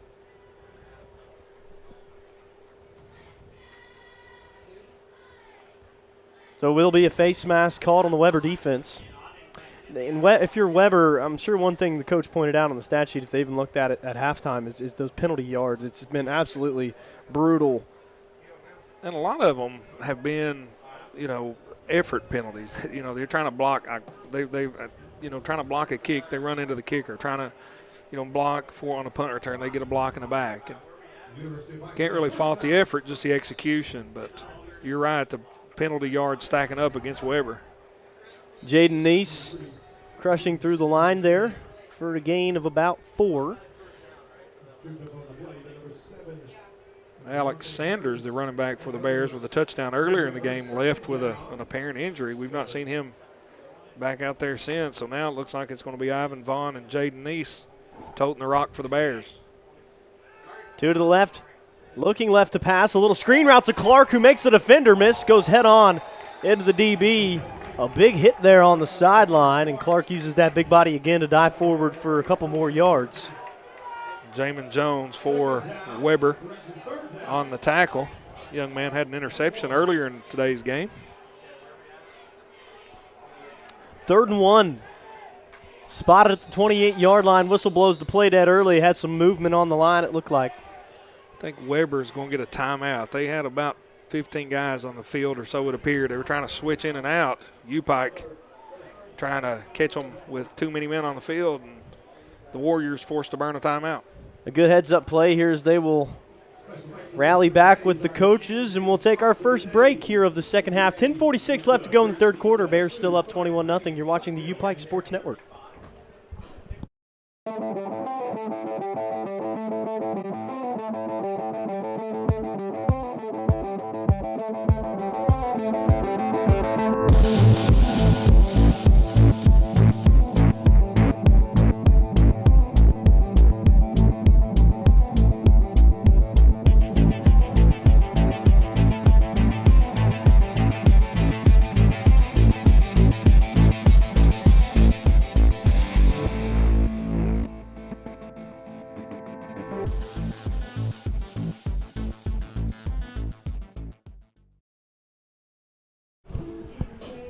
So we'll see what the Bears have here. 10:46 left to go in the third quarter.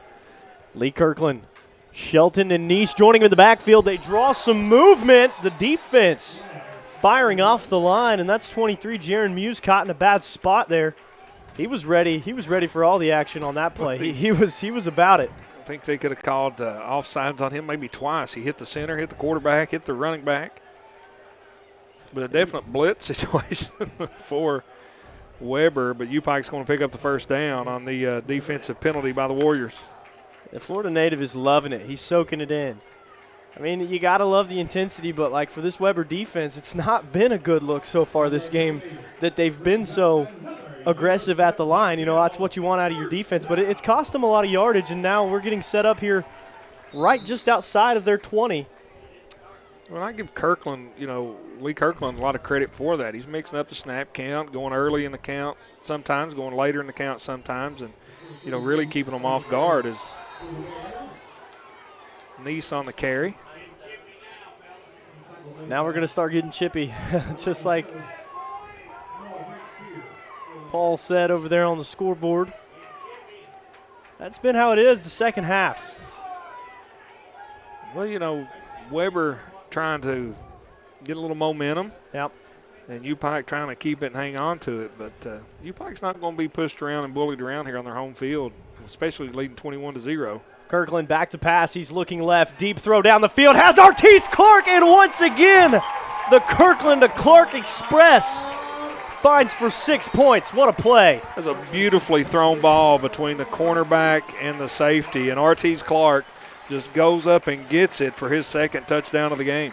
And younger kids, my brother played quarterback in high school, so I know what they're calling that now. They call it a dot. That was an absolute dot of a throw. It was definitely a dot because he put it to where no one else could get it but Clark. And the athletic receiver, like I said, hauls in his second touchdown of the game. UPike leads 27-0 with the extra point awaiting.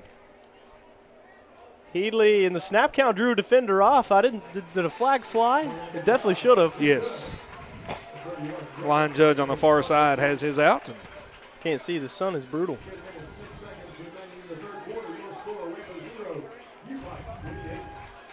Penalty will probably, I guess, be enforced on the kickoff, or they decline that. Either way, the extra point's good. 28-0 is your lead. So Headley stays perfect on the extra point attempts this season. We'll keep it right here, give you a little stat rundown. That's touchdown number 2 for Lee Kirkland, who maybe give or take a couple passes depending on how the stats are doing, is 13 for 15, 122 yards, pair of touchdowns, just one pick there in early going. Of course, you said Alex Sanders exiting the game there earlier on in the first half. Ivan Vaughn so far picking up the slack. He's got 28 yards, his longest 18. Artis Clark, though, having a huge game. 2 touchdowns, 60 yards receiving, 5 receptions, averaging 12 yards per catch. Alex Shelton right behind him with 54 yards on 3 snags, 18-yard average. And the Bears are rolling 28-0. I really like there, Alec. You were going over the stats, and I was watching Coach Phipps. He had the whole team around him. Hey, it's getting chippy. He pointed at the scoreboard 2 or 3 times, and I obviously do not know what he said, but I'm assuming it's something to the fact, use your head. The scoreboard's going to do the talking for us. Keep doing what we do, and let's put this thing away.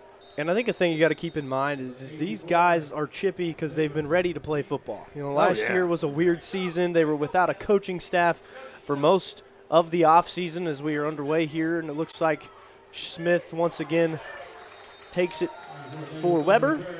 Tackled 83 for the Bears, which is A.J. Jones, the sophomore from Louisville. Good tackle by Jones that time. He kick returner number 84 for Weber. Kenneth Davis has some wheels. He does.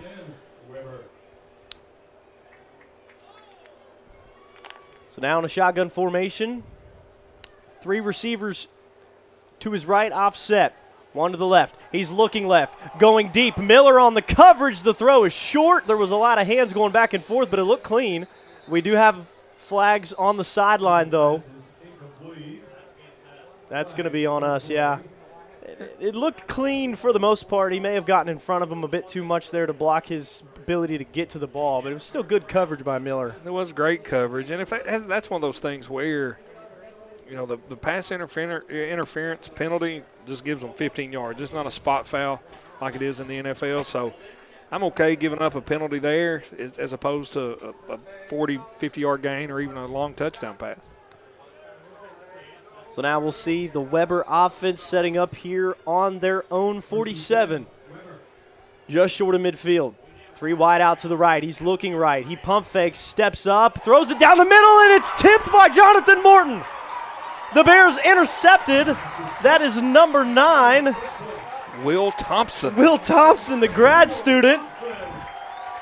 Stepping up from that linebacker position. Big boy getting his hands on a football. How about it? Get the football and turn and run.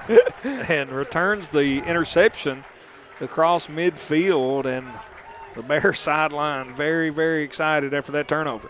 That's one of those let's go, baby moments where it's like, you know, Jonathan Morton, really great play there to be aware, heads up. He was moving opposite of the ball, saw the quarterback step up. He was ready for the quarterback to commit upfield, was able to move his weight back while running, tip that right into the hands of Will Thompson. Excellent defensive play by the Bears. If you can't make a tackle, get your hands up and make a deflection. And the Bears getting the turnover, now going to work on offense. Wow, a great slant route and a great throw up the middle, following his blockers, rolling all the way down to about the 25-yard line. We don't have a 15 on the roster. And a injured player down for Weber International. Looks to maybe be number 7, Devontae Harris.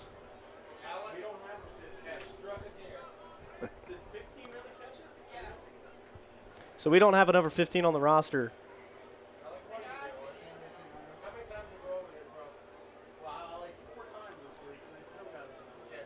Appears to be a cramp. Hopefully nothing much more serious for the young man from Florida.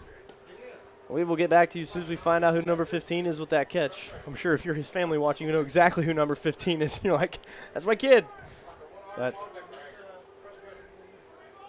great play there by the Bears. Hopefully, I think that's number 7 down on the field, Devontae Harris for Weber.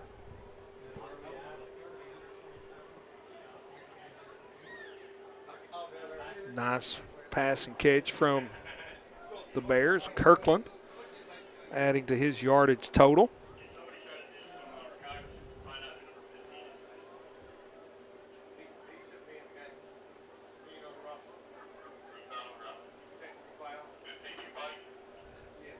Seems to be a young man from Weber International, number 7, like I said, Devontae Harris. Injured up on his feet, walking off under his own power, but limping nonetheless.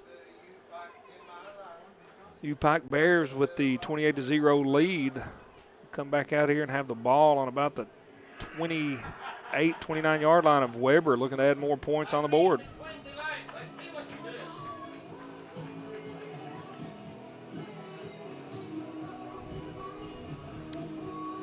We've got the head honcho himself, Kelly Wells, scouting out who number 15 is for us because he is lining up here on the left. And that was a great slant route up the middle from Kirkland.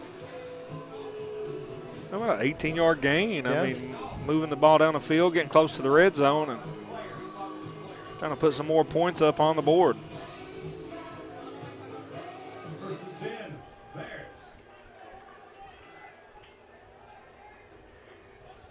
Kirkland has Trayvon Warford in motion. He's going to give it to him on the wheel route. Trayvon's going to throw. He's got a receiver in the back of the end zone. He throws it out of bounds. That's the first time we've seen that from the Bears. Intended receiver, 83, A.J. Jones. Trayvon, when he let that one go, his momentum carried the ball out to the right and was not catchable, would have been out of bounds.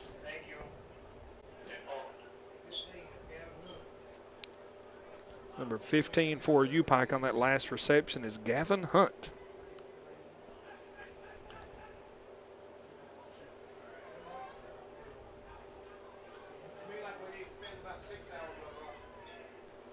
Kirkland under center, hands to Neese. Neese trying to find a hole, taken down. And they swallow him up, and it got chippy afterwards. Weber holding on to Neese a little too long there. I'd be probably upset if I was Jaden Neese too. Well, Weber, like I said, they're trying to make something happen, and I think there's a little encouraging going on there. They're definitely trying to get the Bears to, and that's where discipline's got to come into play if you're UPIKE. You've got the 4-touchdown lead right now. You've got to stay disciplined, stay under control. you know, disciplined football wins a lot of games. Yep. And I'm a big fan of, not a huge Alabama fan, but I'm a Coach Saban fan, and he talks a lot about discipline, and that's why his teams are so successful. Great play there by Ivan Vaughn. Caught it coming off the wheel right out of the backfield. First down for the Bears. Vaughn with a nice move after the catch. He cut back up inside the defender, got a couple extra yards, and picked up the first down. Bears at about the 15-yard line. Hand off to Vaughn. Vaughn bouncing his way behind the line and plows forward. Once again, a little action going on after the play. Looked like an offensive lineman for the Bears down on the ground. That is Braden Hunter. About a 5-yard gain from Vaughn. He's a hard runner. Just turns it up. All three backs for the Bears, Sanders, Vaughn, and Neese, run the ball with authority.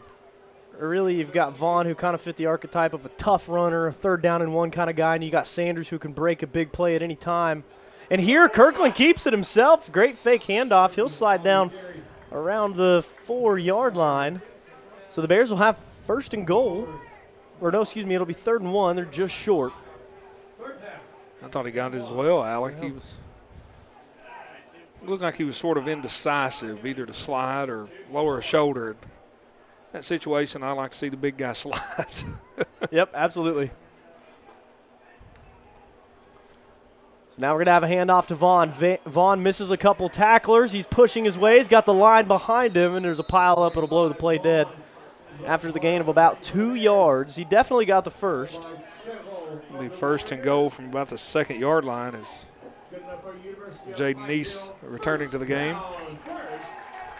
Sort of a situation last week where Neese got his touchdown. He entered the game, picked up about a 2 or 3 yard run across the goal line for his first touchdown of the season. Not sure if this is the first play of the game that we're seeing DeAndre Stafford, but he's lined out wide to the left. Neese in the backfield with Kirkland. Kirkland looking left. He's looking for Stafford. Up top, upstairs, no good. Great defense in the secondary there by number 8, Joseph Burton. Or that might be number 6.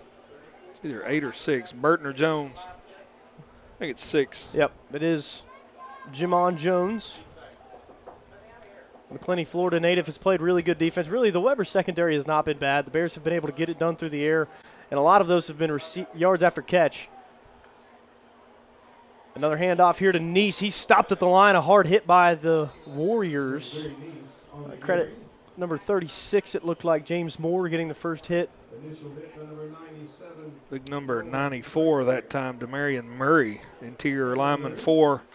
Weber got a good push and sort of blew that play up. 3rd and 2 on the 2 for the UPIKE Bears. So it looks like we'll have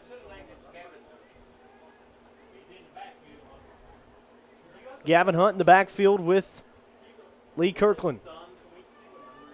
Also A.J. Jones on the field for the Bears. He's got Stafford wide out left. In motion is Hunt. Looked and wow, what a fake.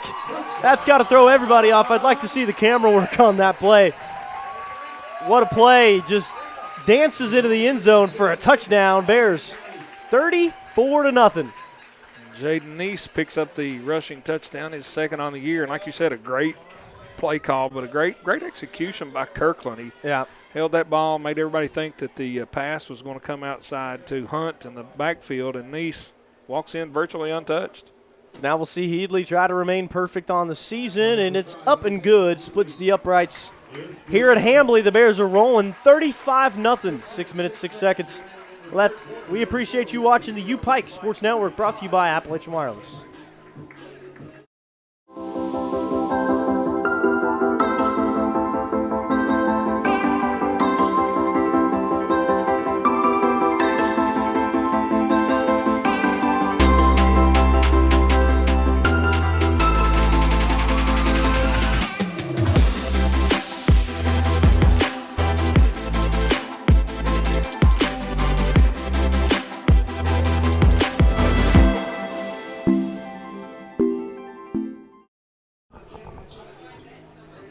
.606, the Bears will kick it off. Joseph Sandorf here in the third quarter.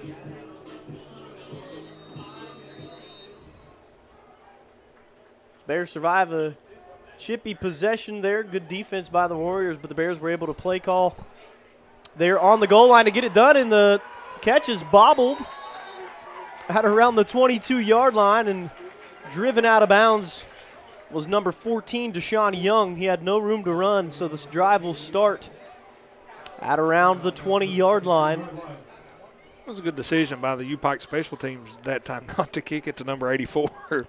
Little pooch kick, not as deep, but just as effective, especially where it was misplayed by Weber. So now Weber will set up. 6 minutes left to go here in the third. Bears up big. This is getting close to do or die. UPIKE just had 10 guys on the field. Brought down after the catch. It looked like number 16, Cameron Miller, on the down. He's been a great defensive back for the Bears so far this game. Had a couple of big coverages on those outside lanes.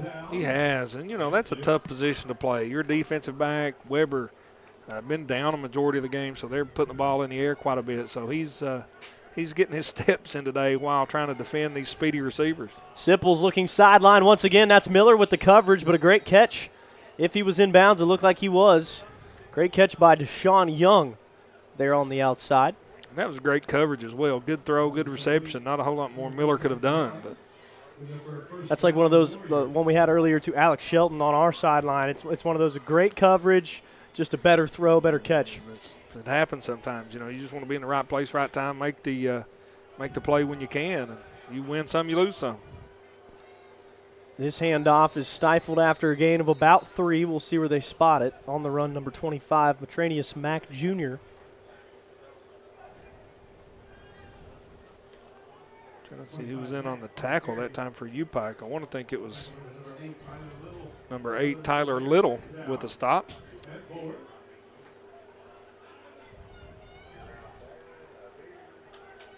And the snap on the way. Sipple back to pass. Quick throw. Nice pass out to Young once again.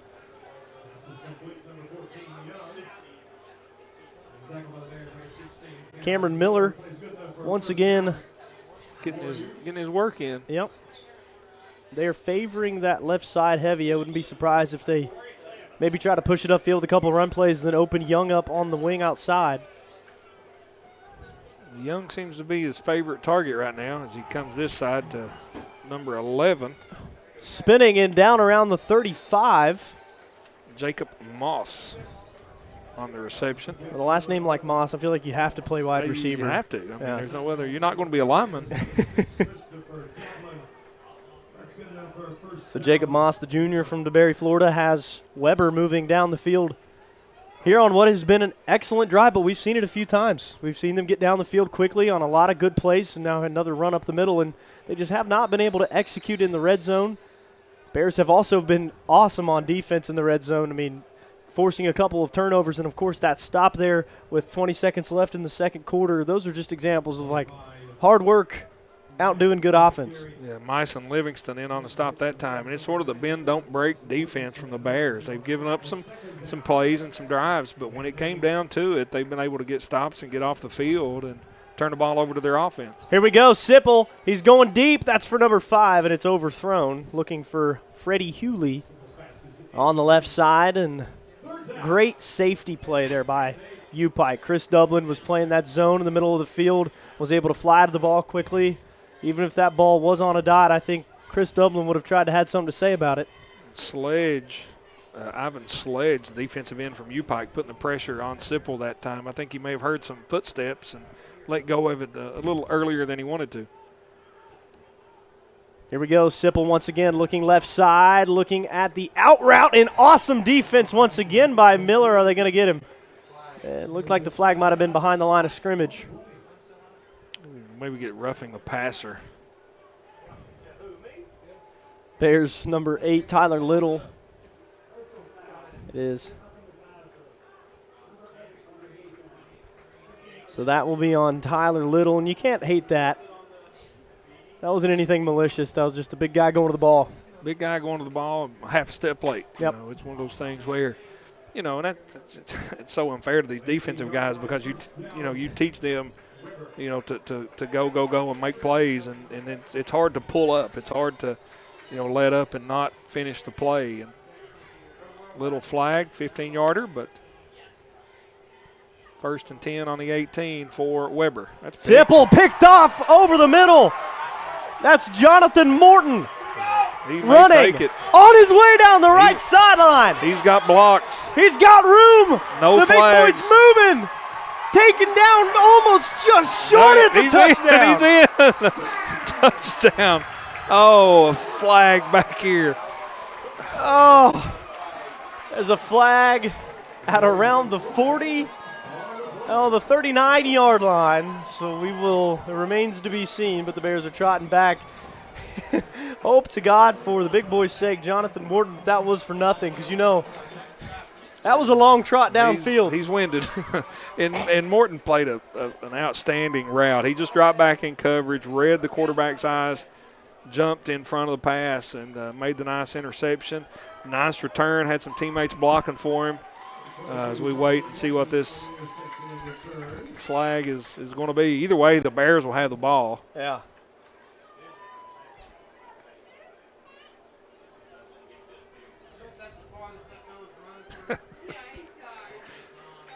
Morton's played a whale of a ball game as well. He's had some nice defensive plays, nice tackles. Happy to see him get an interception.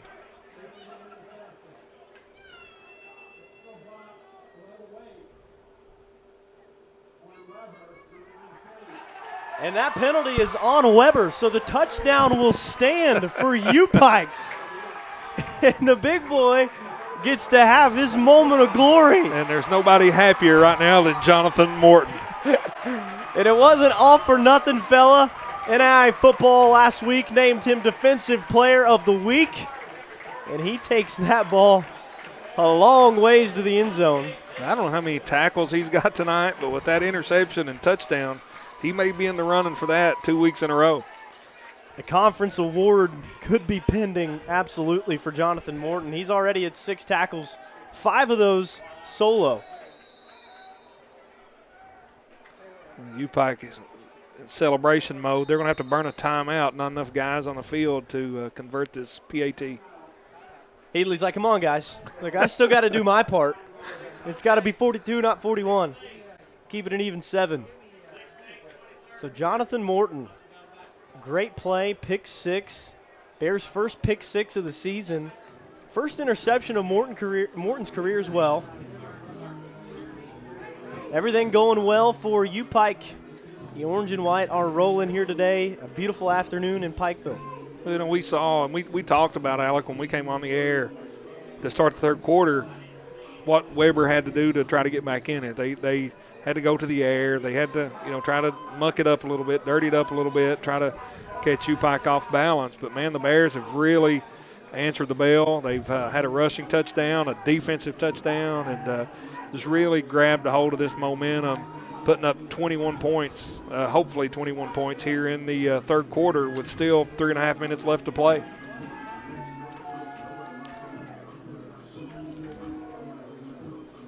So now we'll line up, and Headley will go to remain perfect on the season on the PAT.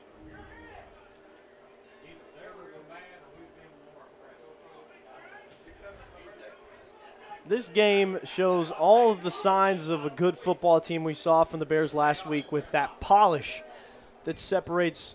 You know, you see signs of a really solid defense today. I think we knew the offense has a lot of firepower. They got some things to work out. Lee Kirkland's a great quarterback. This defense has really stood out to me today. That secondary play has been just lights out. The linebacker core, 2 interceptions. So Chris Elliott has done a great job with these guys. Well, the defense, you're right, Alec, is on the cusp. And when we get in deeper into the conference schedule and you take a look at some of the teams that we have to play defensively, you've got to be sound. You've got to be able to get you off the field. You've got to be able to get the ball back to your offense. And when you talk about time of possession and how long your defense stays on the field, that wears guys down. And I think our offense tonight has done that to Weber. We wore their defense down, and our guys are still fresh and looking good. And we just have to keep that rolling, to the rest of this game today and moving forward week after week. I think one thing I'll definitely want to ask Coach in our post-game interview is that pace offense and how important it was that they've been able to keep Weber on their heels. They've really never been able to set a defense, and I think we had 1 3-and-out there in the first half, and ever since then it's been just flying down the field. We've been able to get the ball out quickly, and I know that's really important to Coach Phipps, which also sets the tones for the defense. There's really been no lagging around. These plays have been firing off. These guys have been getting to the football. Yeah, you're exactly right, and the momentum, the first drive, UPIKE marches it down the field. We throw the interception, had all the momentum, then we lost it. And, throughout the rest of that first quarter and second quarter, we slowly got it back. And I think that tempo offensively is a big reason for that. And that's one of the reasons that we're up 42-0. Yeah, 42-0, and that's a really good score considering, last week, number 13, Georgetown College defeated Weber 31-21. So it was a 10-point differential. Every week is different, so you really can't tell much about that. And like you said, we'll see a lot more about this team once we get to the conference schedule. But definitely a positive note for the Bears here in week 2. Well, it gives you something to compare it to. It's not exact. It's not exact science, but almost did it again. This time it was number 35 for the Bears. That is Maddox Jackson, the linebacker, the freshman from Georgia. Will be a flag on UPIKE for roughing the passer. Number 41, Matthew Horn, the 5'10 junior from Johnson Central High School, right down the road in Paintsville, Kentucky. Again, just a step late. Tell you, a lot of laundry flying on this football field today. Both of these teams were obviously ready to go.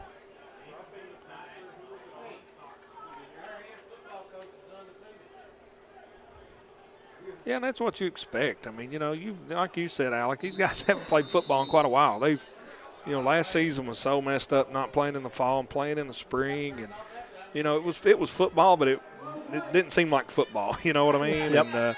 And now here we are on a fall Saturday afternoon, and the leaves have not started to turn yet, but they will, and the temperature feels like they should be. But just been an outstanding day for football, and happy for these young men to be able to come out here and compete and represent their respective universities. Yeah. And I think it's just happy in general. There's something about when it gets a little cooler and it goes from, averaging around 75 to averaging around 65, 70, it's like it feels like football. It feels like fall. It feels like football. So it has definitely felt like football tonight. The Bears have been feeling good. Now 42-0 UPIKE. 3:21 left here in the third quarter. Sipple will get set. Looking to throw left. Middle of the field. Has a receiver. Hit immediately. Just short of the first down, it looked like. Tackle that time by Seneca Fuller Jr. Marvin Robinson, the receiver there from Sipple.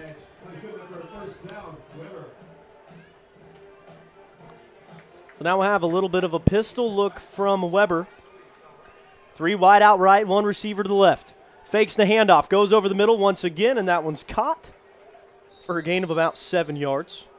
Sipple really falling in love with that little seam route. Just a guy running right down the seam. Really nothing special to it, just trying to get behind the linebackers in front of the defensive backs. Well, it seems like every time he's tried to elevate the ball or go over the middle, anything but over the sideline or that little seam route has been really disrupted by the Bears defense. A great gain there up the middle. Number 9, that's Bright once again, the senior.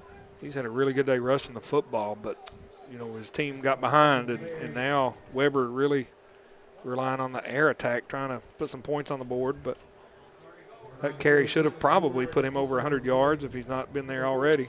Awfully close. Like I said, we can't be 100% accurate. I think we're missing a drive or two on the stats, but pretty close. He's sitting at 85. According to our record, a long throw downfield, and Cedric Thomas is all over it. Cedric Thomas has done a really good job on 2 or 3 balls today, getting between the ball as it's coming in and the receiver. Yep.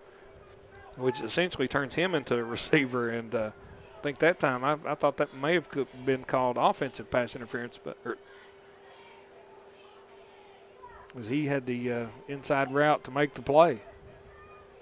And there's 2 different really schools of thought, I feel like, with your secondary, and it also depends on what team you're playing. I'm sure I'm not a football coach, but whether you're turned around and looking at the receiver the whole time and just masking their ability to catch the ball, or whether you do the traditional follow with the ball in the inside of the body. And I feel like Cedric Thomas is one of those players you could probably put him on either of those, and he would be efficient. He seems very fundamentally sound. Yeah. And that's the thing about that position. From what I've been told, right. You know, you got to be fundamental, and if you get twisted and turned around, that's when a good quarterback and a good receiver will make you pay. Oh yes, sir. Some pumped up there for the Bears. A great stop. That's number 59, Ben Tate. Ben Tate had a good game last week. Sophomore from Spartanburg, South Carolina. It's nice to see this linebacker core really get theirs. They are really putting in a lot of work today. You know, a couple interceptions, a lot of tackles. And, you know, the defensive line is doing a good job holding the offensive line up, keeping these offensive linemen off the linebackers, and they're able to fly around the field and make plays. Another handoff to Bright, stopped at the line once again. The first hit, I had my eye on it, is there on the ground. That's 5. That's Seneca Fuller. He's a DB. Put the first hit on him, and then he was taken down by the rest of the Bears line. I'd like to see an analytic of how long, on average, quarterback has had to pass for Weber, because he has, like you said about the defensive line, not enough credit to them. They're not out here doing the great coverages and the interceptions and stuff, but they are really getting the job done, not giving him a room to breathe. Not giving him room to breathe, and that's allowing these linebackers to fly in and make some plays on the quarterback. Had a good pocket that time, just wasn't on target with the throw. Looking for Marvin Robinson in the end zone. So 20, Throw a little out wide. I don't think even if it would have been, you know, catchable, I don't think it would have been in bounds. So now 26 seconds, 2nd and 10. Lined up here on the 23-yard line. Quarterback back to throw, finds a receiver over the middle, and he dropped it. I don't think he had possession long enough for it to be considered a catch. Incomplete pass definitely falls in favor of the Bears. That's going to make it 3rd and long. 3rd and 10, 20 seconds, 20.7 seconds left here in quarter number 3.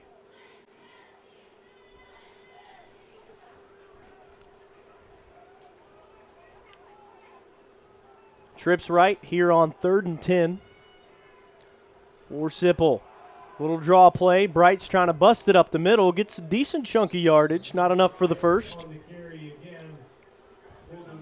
Be a gain of 8 on the play. Little draw play. I think everybody thought pass.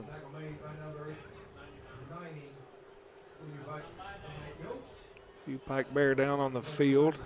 Looks like Little maybe. Nope. Little is up. You see a 97 walking off the field? Yep, there's him right there. Not sure. He may be number 4. Troy Hill, the linebacker from South Cobb High School in Georgia. So the trainers will check him out here with 6 seconds left to go. Yeah, and UPIKE so far, we've had a couple men dinged up, and hopefully it's nothing too serious. But the guys who came in for them have really, done an efficient job of making plays and doing what they're supposed to do. You're right. It was Hill. He's walked off by athletic trainers. Christine and Emily, the dream team duo.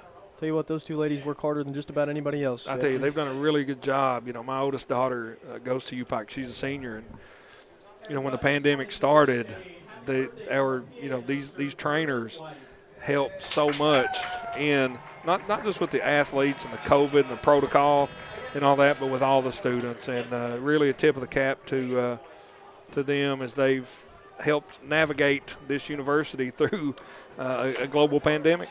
Seriously, the way they handle it with such grace and just, remain available. I think that's sometimes the hardest thing when you get bogged down with what you've got to do on a daily basis and all the things that you've got going on, to take the time to really consider what everybody else, expects and needs from you. And I think they embody that. So shout out to our athletic training staff. They're excellent. Grade A. Emily Atkinson has done a great job heading that department. And the Bears have done a great job today, 42-0. Here's the cheerleaders. Continue on the spirit. Good turnout today. Be interested to see if they kept a tally.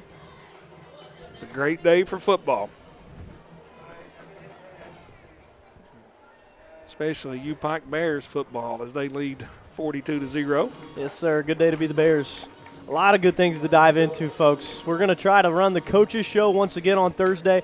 I can't guarantee a time. It'll be up to Coach. He's the boss man. He's the one that's winning these ball games, so we will defer to whatever time. But be on the lookout for that. We'll announce it on social media. And, of course, with our partner Buffalo Wild Wings, we'll bring you his thoughts and outlook on what's to come. Yeah, you sort of have to work around his schedule. Yeah, I'd say he's the boss when it comes to that. Bears taking on Georgetown in the next one. Around the end and some yardage, but he had a little bit of room to try to bend to the outside, but an excellent stop. That looks like number 48 for the Bears. Ethan Offutt? 46, excuse me. I was going to say Ethan's a long snapper. Travion Pope, the freshman, getting in there, getting pumped up. The ball carrier that time, Jacob Moss for Weber, tried to go airborne.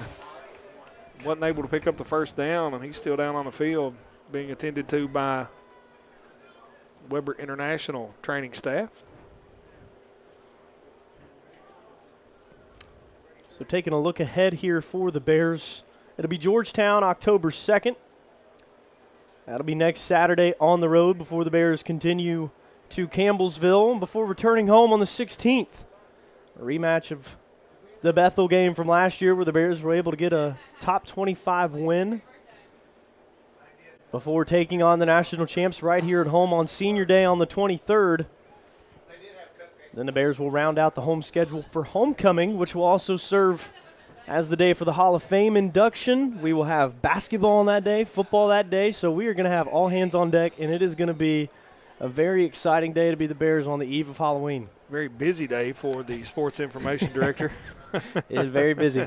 Very busy for all of us athletics. That's one thing I could say, that very thankful to be a part of a team where really everybody steps in to help where they can here. As bursting up the middle, it looks like Adrian Madako, number 21, picking up a good chunk of yardage. People like yourself, Jeff, stepping into the booth, filling in for Mr. Pinson, who is out of town. Anytime I can help, I always try to. I've been a proud supporter of UPIKE and UPIKE athletics. Even before, I attended here. I attended several games my senior year in high school, and, basketball, and fortunate enough to watch guys like Bart Williams be able to play and then play alongside of, good players myself. And then, really continue that through after graduation to, Coach Wells, Coach Compton, and everybody here at UPIKE yourself. It's just great to still be a part of such a special place, and I'm always here to help. And I think that embodies really what we want, that relationship with the alumni and those supporters, those long time, those diehards. That's so important at this level, really any level of college athletics. And I think you were definitely a shining example of that, as Adrian Madako has come into the game and really just racking up the yardage. Chunks already. Bears going to have a second and short. Madako with some fresh legs carrying the ball. And I almost said something earlier, and I didn't want to like preface something if he wasn't playing or dressing today or something like that. But last game they did the same thing. It was Sanders and Vaughn hammering it for first 3 quarters of the game, and then you've got this guy, who's that guy coming in, and he's just racks up the yardage, can hit the defense like you said with fresh legs, and he's getting it done. Got a first down there for the Bears. Well, at this level, if you've got to have multiple, you got to have multiple backs, and you got to have multiple skill guys, and. I don't really know that it matters where you are on the depth chart. I think at some point in time you're going to get your chance and your opportunity, and you got to make the best of it when the time comes. Jaden Neese is going to get the call here, pushing his way forward. Jaden Neese is one of those running backs where when he falls forward, you can see every pound of his weight is going with him. Like, he's not shying away from any bit of that contact on the line. That's what makes a guy like him so valuable. Well, I teach at Perry Central High School, and that's where Jaden went to school. His dad, Thomas, and I, grew up together and played high school basketball together. So I've known Jaden since he was a very young man, little boy, as a matter of fact. And I got to watch him a lot in high school, carry the ball. And he played for Coach Tom Larkey, who's one of the winningest coaches in high school football history. And Coach Larkey would maybe throw the ball once or twice a season.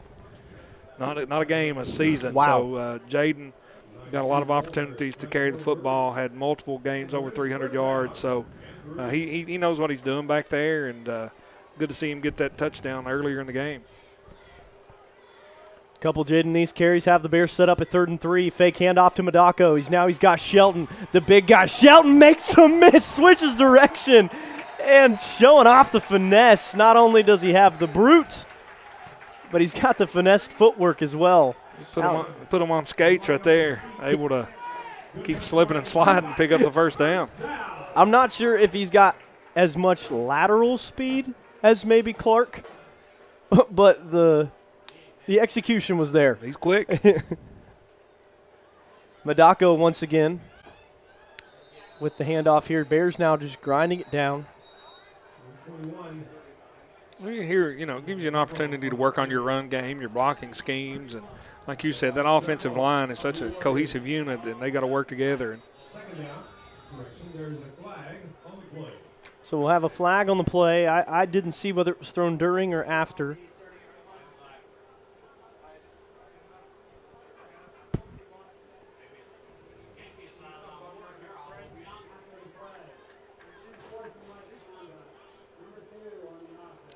So that's going to get called on Walford out there. Wide receiver unsportsmanlike conduct is going to lose the Bears a big chunk. His first unsportsmanlike conduct penalty. 11:43 left in the ball game, and like you said, Alec, they just grind it out. Run the ball, let the clock move, work on what you need to work on, keep everybody healthy if possible, and get ready to go to Georgetown next week. Yeah, that's going to be a big one. What time's the kickoff for that game? It's in Georgetown, correct? Yes, sir. 1:30 p.m. next Saturday the 2nd. Sure, Jenny Edler over there in Georgetown and their crew will do an excellent job, as they always do. As the Bears will get set now, a second and very long, 2nd and 24 for Lee Kirkland in the unit. It'd be a good day of football to go to Georgetown, watch the Bears and the Tigers, and then head on over to Kroger Field and watch the Wildcats take on the Florida Gators. The daily double, if you will. How is UK this year? I don't keep up with UK football. I'm an OSU guy, so. They've not lost yet, but they've only they beat Missouri. They struggled with UT Chattanooga last week, which was a shocker, but I try to keep up with every football team. That's my problem. I like West Virginia. I like Kentucky. I like UPIKE. When former UPIKE head coach Al Holland was at Eastern, I watched a lot of their games, kept up with him, and just really enjoyed keeping up with these teams and these players, especially a lot of these kids who, been fortunate enough to come out of Eastern Kentucky and come here and UPIKE or other places and have good careers. Yeah, and I would say that I used to be a really great football and baseball fan. I've always loved baseball. I've been a huge Cleveland fan, and honestly, I was a student of the game in basketball for so many years. And when I first got this job, I was like, I'm a UPIKE fan. Like, right. I love UPIKE archery and right. tennis and golf and every single one of these players. And they keep me busy, and I love it, every second of it. Whether it's a busy day or an easy day and I get to get creative, I love every second of it because, like you said, following these student athletes is really fulfilling. Like, it is they're doing exactly the things they love to do. And I'm really thankful I get to cover it. We had a lot of stuff going on there. We were kind of rambling, and we've got another ball movement and another call. I don't know if –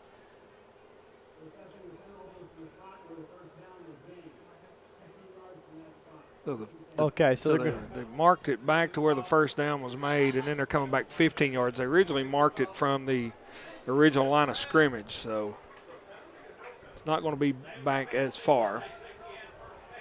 I want to say a big shout out to our Pike TV crew, technically directing and producing what has been an excellent production this season. We have worked really hard to try to bring you the best stream possible, and exploring new things with video equipment, and really they're the standard, and we couldn't do it without those guys, and very thankful for them. So shout out to Pike TV here as Weber with a great defensive play, dragging Kirkland to the ground. It's going to go down as a sack, and he's a big chunky yardage lost for the Bears there. Weber trying to bring the blitz and put the pressure on Kirkland, able to get to him that time. He's sacked, so now it's going to be second down and really long. Second and 20.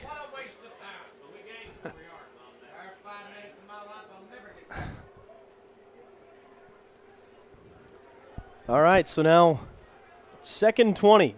Kirkland, little dump pass over to Madako. Madako didn't look like he had anywhere to run, made a defender miss, and he'll be brought down after a gain of maybe 3 or 4. Chatter on the field. We'll hopefully be able to move on. I'm telling you what, last game it got real chippy. It was a night game. The Bears had just really beat down a Bluefield team. They played a great game, but the Bears started to pull away, and you know how that goes at the end of a game, and it was a drug on. Had so many penalties, and I know Coach was one of those things. He's like, that's when we just want to finish the game. We're trying to get through the end of it, and that's what the Bears are looking to do here. I think they've been a lot better discipline-wise. Yeah, nobody likes to lose, and sometimes when you're getting beat, the way UPIKE won last week and the way they're winning this week, people take it a little personal, get a little chippy. And when I played, I always like to be that bad guy too. You're going to get chippy with me, I'm going to get back, and you don't want that. That's not what you need to do. That's the name of the game, though. All right, well, timeout on the field from Weber. We'll be back 3rd and 16. 10-13 left to go in the fourth quarter. You're watching the UPIKE Sports Network.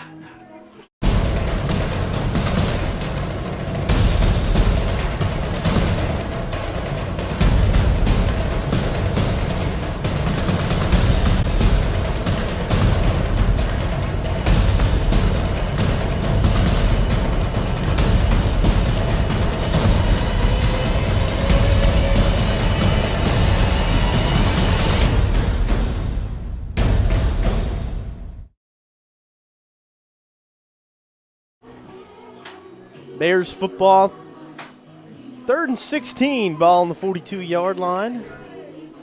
Vernon White showing off the moves in the press box. If I had moves like that, I'd show them off too. Oh, me too, absolutely. That's our guy. Hey, he's a staple of UPIKE athletics. And Lee Kirkland hands it off.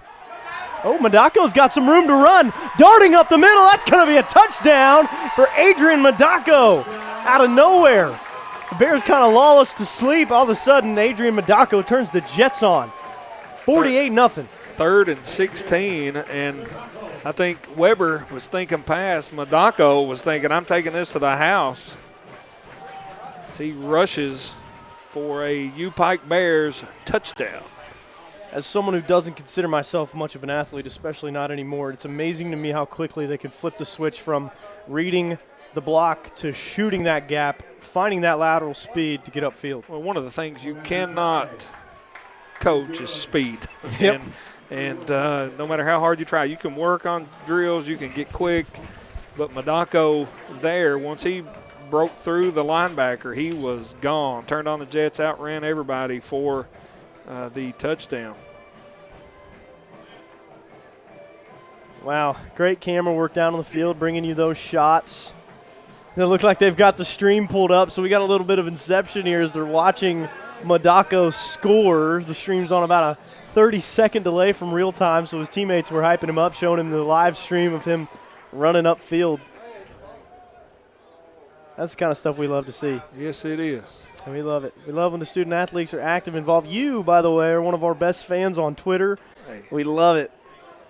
I like to follow you guys. I try to, because I know how valuable that is. I know, like, when we started this UPIKE Sports Network last year, that, you know, Coach Wells was talking about interaction, and he was talking about how many tweets were seen and viewed and were visible. And I just feel that every time I do that, it's sort of like sharing the brand. Oh, it is. And you know, we've got students from all over the country, all over the world. We've got student athletes, you know, from all over the country and all over the world. And that just helps our university as a nice tackle that time by number 34, Jordan O'Neal. You know, he had a dangerous returner fielding the ball there in Kenneth Davis, but O'Neal said not again. The young man with a great open field play. But, yeah, Jeff, as the brand ambassador, as the guy whose job is to share that content, I can definitely say we appreciate that. Putting those reports together with those analytics and interactions and trying to say it's not, you know, we're not one of the companies. It's like, okay, you're selling something, so like those interactions mean potential buyers. For us, it's like how many people are enjoying what we're bringing you, and that's the student athletes. Yeah, and that's honestly so pure. I love it. And that's what it's all about. I mean, you know, I don't know. These kids are playing in a time where everything they do is visible. Yep. And whether it's positive or negative, and when it's positive, you definitely want to highlight that. And so Cameron Miller with a great open field tackle once again on the little dump pass. Gain of about 2 yards here for Weber. Because I tell you, when I played basketball here, you know, publicity and notoriety was Rick Bentley mentioning your name in the Appalachian News Express, and we appreciated that. And and a drop pass is going to be picked off. He is going to the end zone. That's Jaquez Russ, and he gets stopped short, but the big guy once again coming up with the football. Have a day for this defense. 3 interceptions, dangerously close to a second pick six. I thought he was gone. I saw green all ahead of him, and I didn't see who made the tackle for Weber, but nice hustle play by that young man to get Jones on the ground. We've got a student photographer down there, Julia Parker from our women's basketball team. It looked like the players, she's doing a great job, obviously, because they're all going over to her, giving the celebration poses. Those are photos I cannot wait to see. So the Bears will set up shop 1st and 10 on the 12-yard line. Doesn't get much better than that. And Xavier Malone will take over the QB duties for the Bears. Malone out of Knoxville, Tennessee. He hands it off to Nice. Tough running on the inside that time by Jaden Nice. Xavier Malone, a guy who got a lot of reps in last week's game. Big recruit out of Knoxville, Tennessee, pro-style QB. Fulton High School. Hands it off to Nice again. Nice has got a little bit of room, and he's stopped at about the 3 or 4 yard line.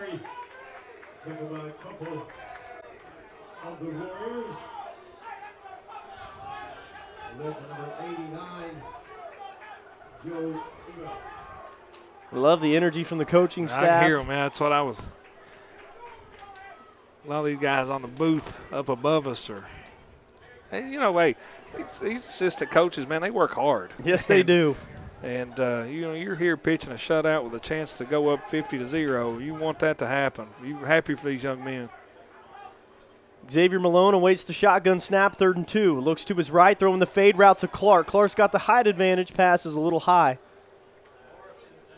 Great coverage there on the outside. Looks like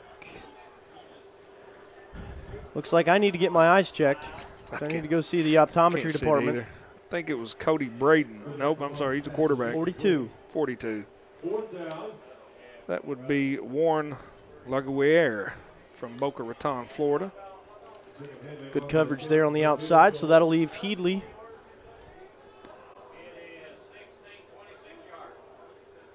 To try to get the 3 points here for the Bears. This is about a 22-yard field goal.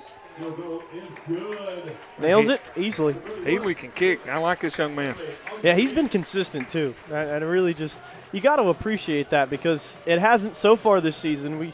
In a very distant memory, field goals have been important, but the Bears have been scoring 50 points a game, so you can't really remember a time. But I know that will come down. There will be a game this season where Jacob Headley will play a major role, and that consistency is going to come in clutch for Phipps's group. Well, that's why I like to see there. It's 4th and 2 on the goal line, and a lot of people may go for it, but you're up, 49-0. Work on that kicking game. Work on the snap, the hold, the blocking, and let your kicker see that ball go through the uprights.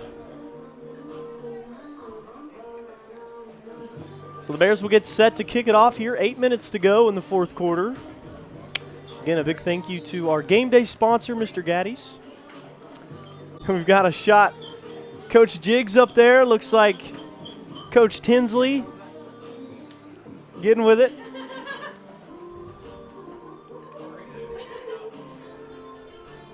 Feeling it to some Havana. The play calling gurus. Jiggets is one of those guys that just brings a radiant energy to every single room. And our coach said he's sort of like the hype man kind of role. And it's when it's business, But Jiggets, he's an excited guy. Kickoff is fielded about the 2-yard line. A long kick there from Sandor.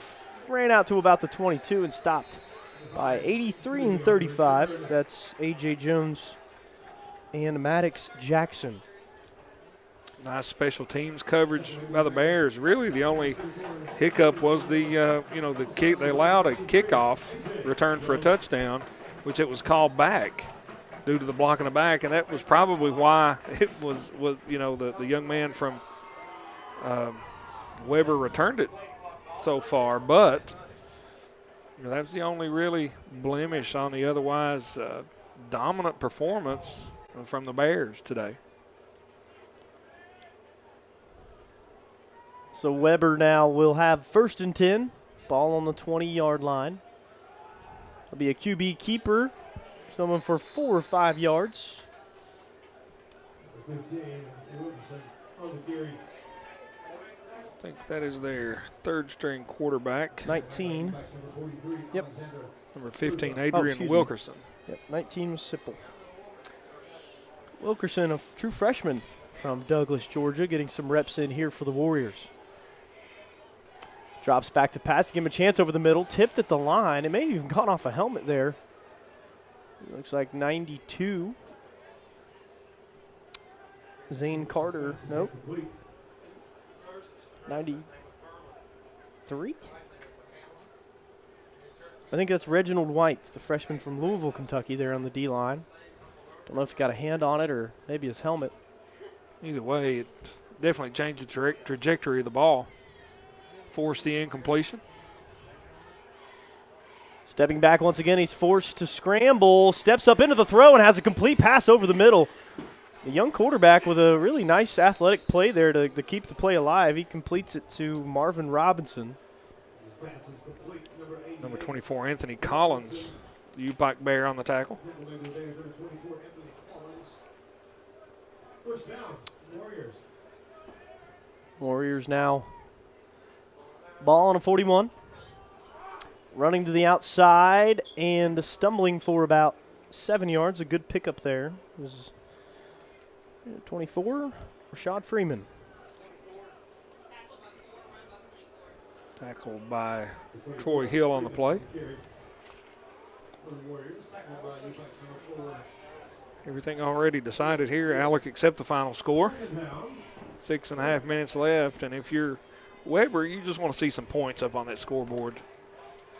Shut out in their first game against Lindsey Wilson, able to score a few against Georgetown last week, and shut out thus far here today. Maybe just short of the first down, or no, he got it.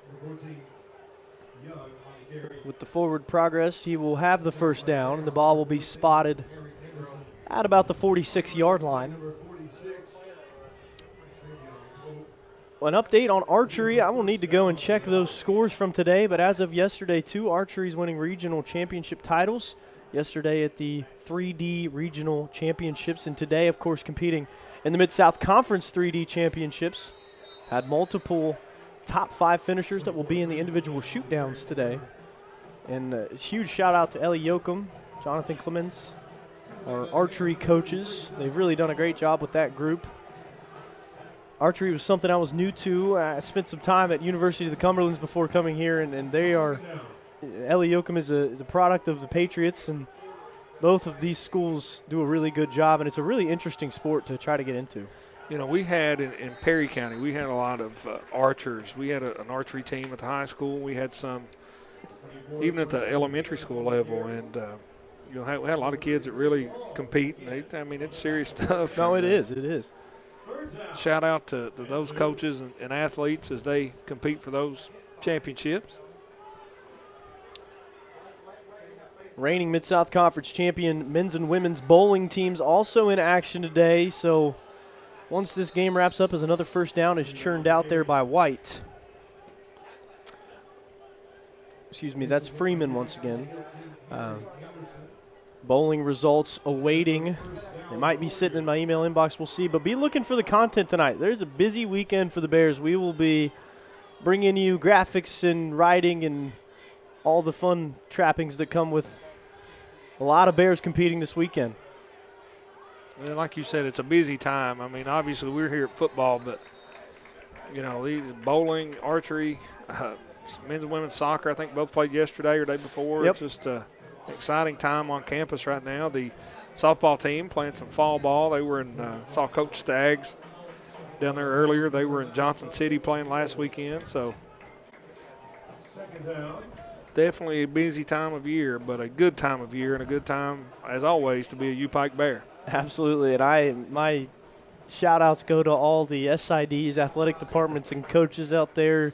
I know the conference office, they've all got their own football programs to worry about, plus trying to cover the conference bowling events and archery events is a huge tackle there by the Bears.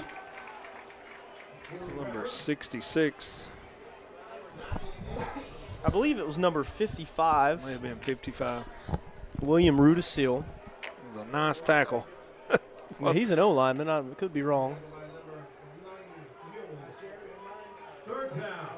I think we might have been completely off. They said 90. Dominique Mills, the freshman from Georgia, came up with the tackle. Maybe I need my eyes checked too. And I think I gave Charlie Pinson a lot of grief about not being able to see these players. And now that I'm doing it in real time, it's so easy. I told him, just wait. Just, wait till you know who it is before you say anything. And here I am like, nope, wait, nope. And it's easier said than done. Absolutely.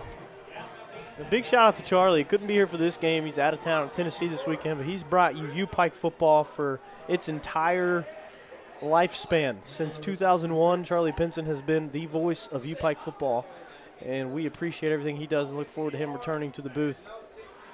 Listened to Charlie on the broadcast last weekend, and he always does a great job. I mean, he's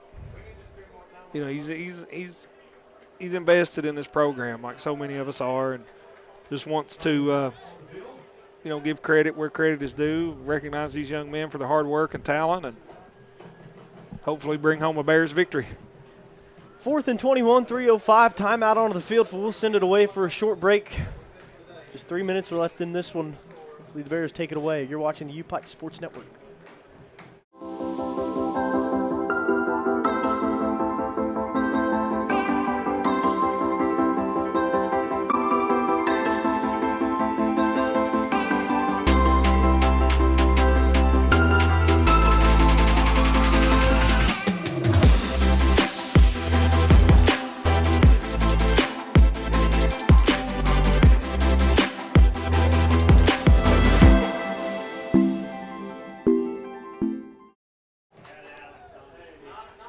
coming back out of the timeout.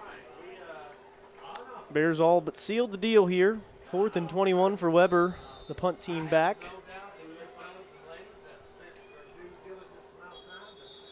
Flags on the play. Be a false start, I believe, on number 36 from Weber. He flinched a little.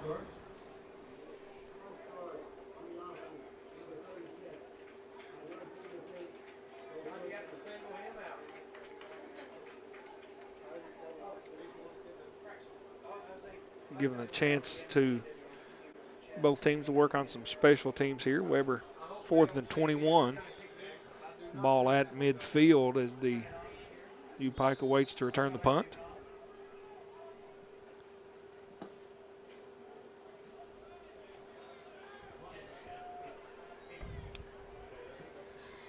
Looks like fielded by Dublin. Dublin's got some room to run. He's gone. He's got a sideline, he's got a block, and he's got a touchdown. 58 zip. No flags on the play. A couple great blocks. Really a nice block there. I want to highlight number 14, the sophomore Harry Henderson in the home stretch there. That's the tail end of the play that I caught.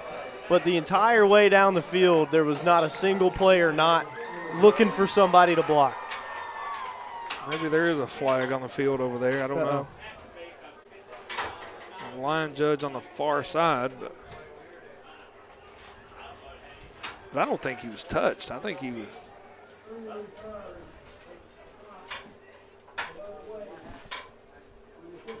Another block below the waist. That's a great return. Coach Jiggs is excited. I'm excited. Love to see it. 58-0. Big touchdown from Chris Dublin off the punt, forcing Weber into a 3-and-out. And the fact that the defense is still causing a 4th and 21 situation, the punt return team is still bringing it almost 100 yards down the field to get a touchdown, and you're up this big, this late. The energy is unmatched. And you know, that punt wasn't a bad punt. It was one of their better punts. It hit and bounced. And, you know, I thought for a second that we may just let it bounce and roll out, but pick it up and take it to the house to make the lead 59-0, 2:44 left here in the ball game. And this one has been all UPIKE Bears.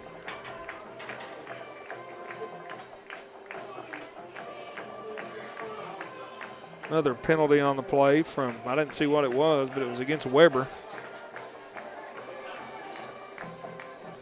Weber sort of, as the game's gone on, Alec, has lost a little bit of composure. A lot of penalty yards against Weber today, and give UPIKE a lot of credit. They've taken advantage of those and converted them into points.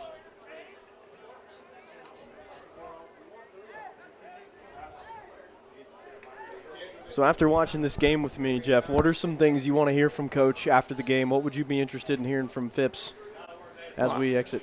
You know, I think with this offense, like you said, the tempo, what does he do to keep improving it? I know a coach, you always want to improve it. You're always going to find weaknesses, but, you know, what are some things he's looking to fine tune next week moving into Georgetown? But defensively, though, what a performance!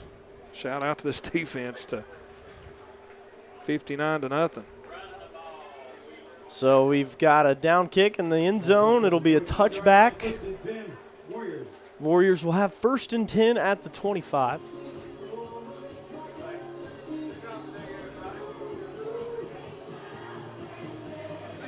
Good vibes here at Hambly Field. Yeah, this is what I was looking. All the players dancing, cheerleaders dancing, fans dancing, Burning White was dancing. I think everybody's happy to not only come away with a win, but come away with a win in, you know, dominating fashion as the Bears have thus far here today.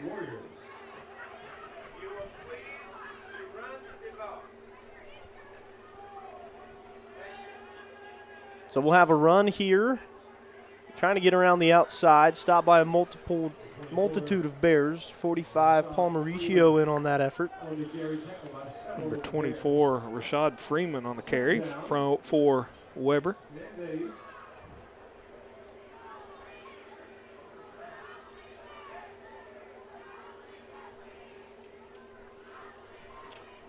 So now it'll be 2nd and 8, ball on the 27-yard line. Bears will move to 2-0. Freeman once again gets the call, and the Bears are flying to the ball still.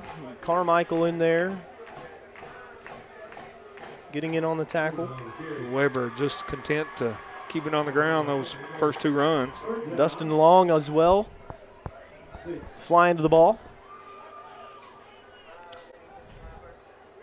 In the backfield, we've got Elijah Richardson lining up with the Bears. Ryan Livers, I think that's the first time we've seen him today.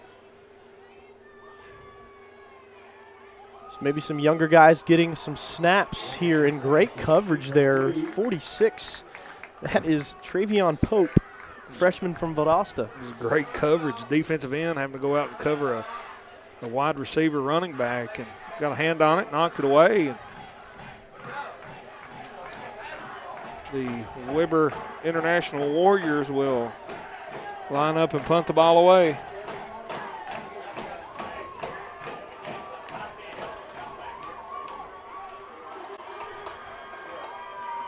And like you said, Alec, it's all but over. 1:32 left here in the ball game. UPIKE leads 59-0. And we'll get the ball back, and a couple snaps, maybe take a knee, and it should be all she wrote. Long snap. The punt is off. It's low, and it will pass the 50.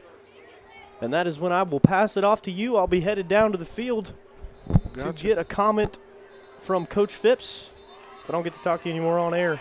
Appreciate doing it with you, man. Appreciate it. It I was a enjoyed good it. time, Thank you, Al. especially when the Bears win. So I will head down to the field, and we'll get comments from Coach after the game. Ladies and gentlemen, that is UPIKE Sports Information Director Alec Morgan. Done a fine job up here on the call. I appreciate him asking me over to help him out, fill in to cover some UPIKE Bears football. And UPIKE's going to move to 2-0 on the season as they lead this one 59-0. 1:21 left here in the fourth quarter. UPIKE, assume we'll just take a knee, definitely keep it on the ground. This game's over. We'll go over a few stats, then we will send it down to Alec as he will join Coach Phipps for some post-game comments. UPIKE quarterback Xavier Malone, the sophomore from Knoxville Fulton High School, takes the snap. Hands it off to number 13, Brandon McLeod from North Augusta, South Carolina. Gain of about 8 on the carry as the clock winds under 1 minute of play.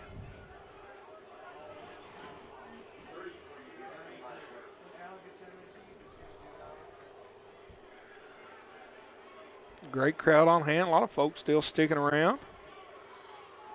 Speak, have a word with their favorite player, band member, cheerleader after this. Well, it's been truly a great day for football. Hand off once again to number 13, Brandon McLeod. That's going to be a face mask on Weber. I didn't see the number, but he got a handful of McLeod's face mask and did not let go. It's going to be a personal foul, I'm sure. Coach Phipps out getting some clarification.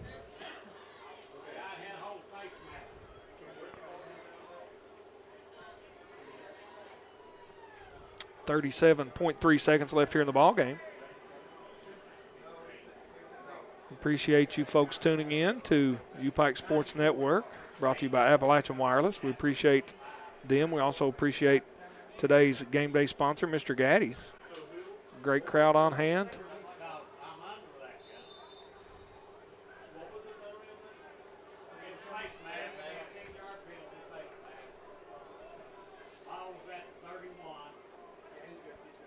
Malone takes the snap, hands it back off to McLeod, runs, cuts up the middle, runs hard.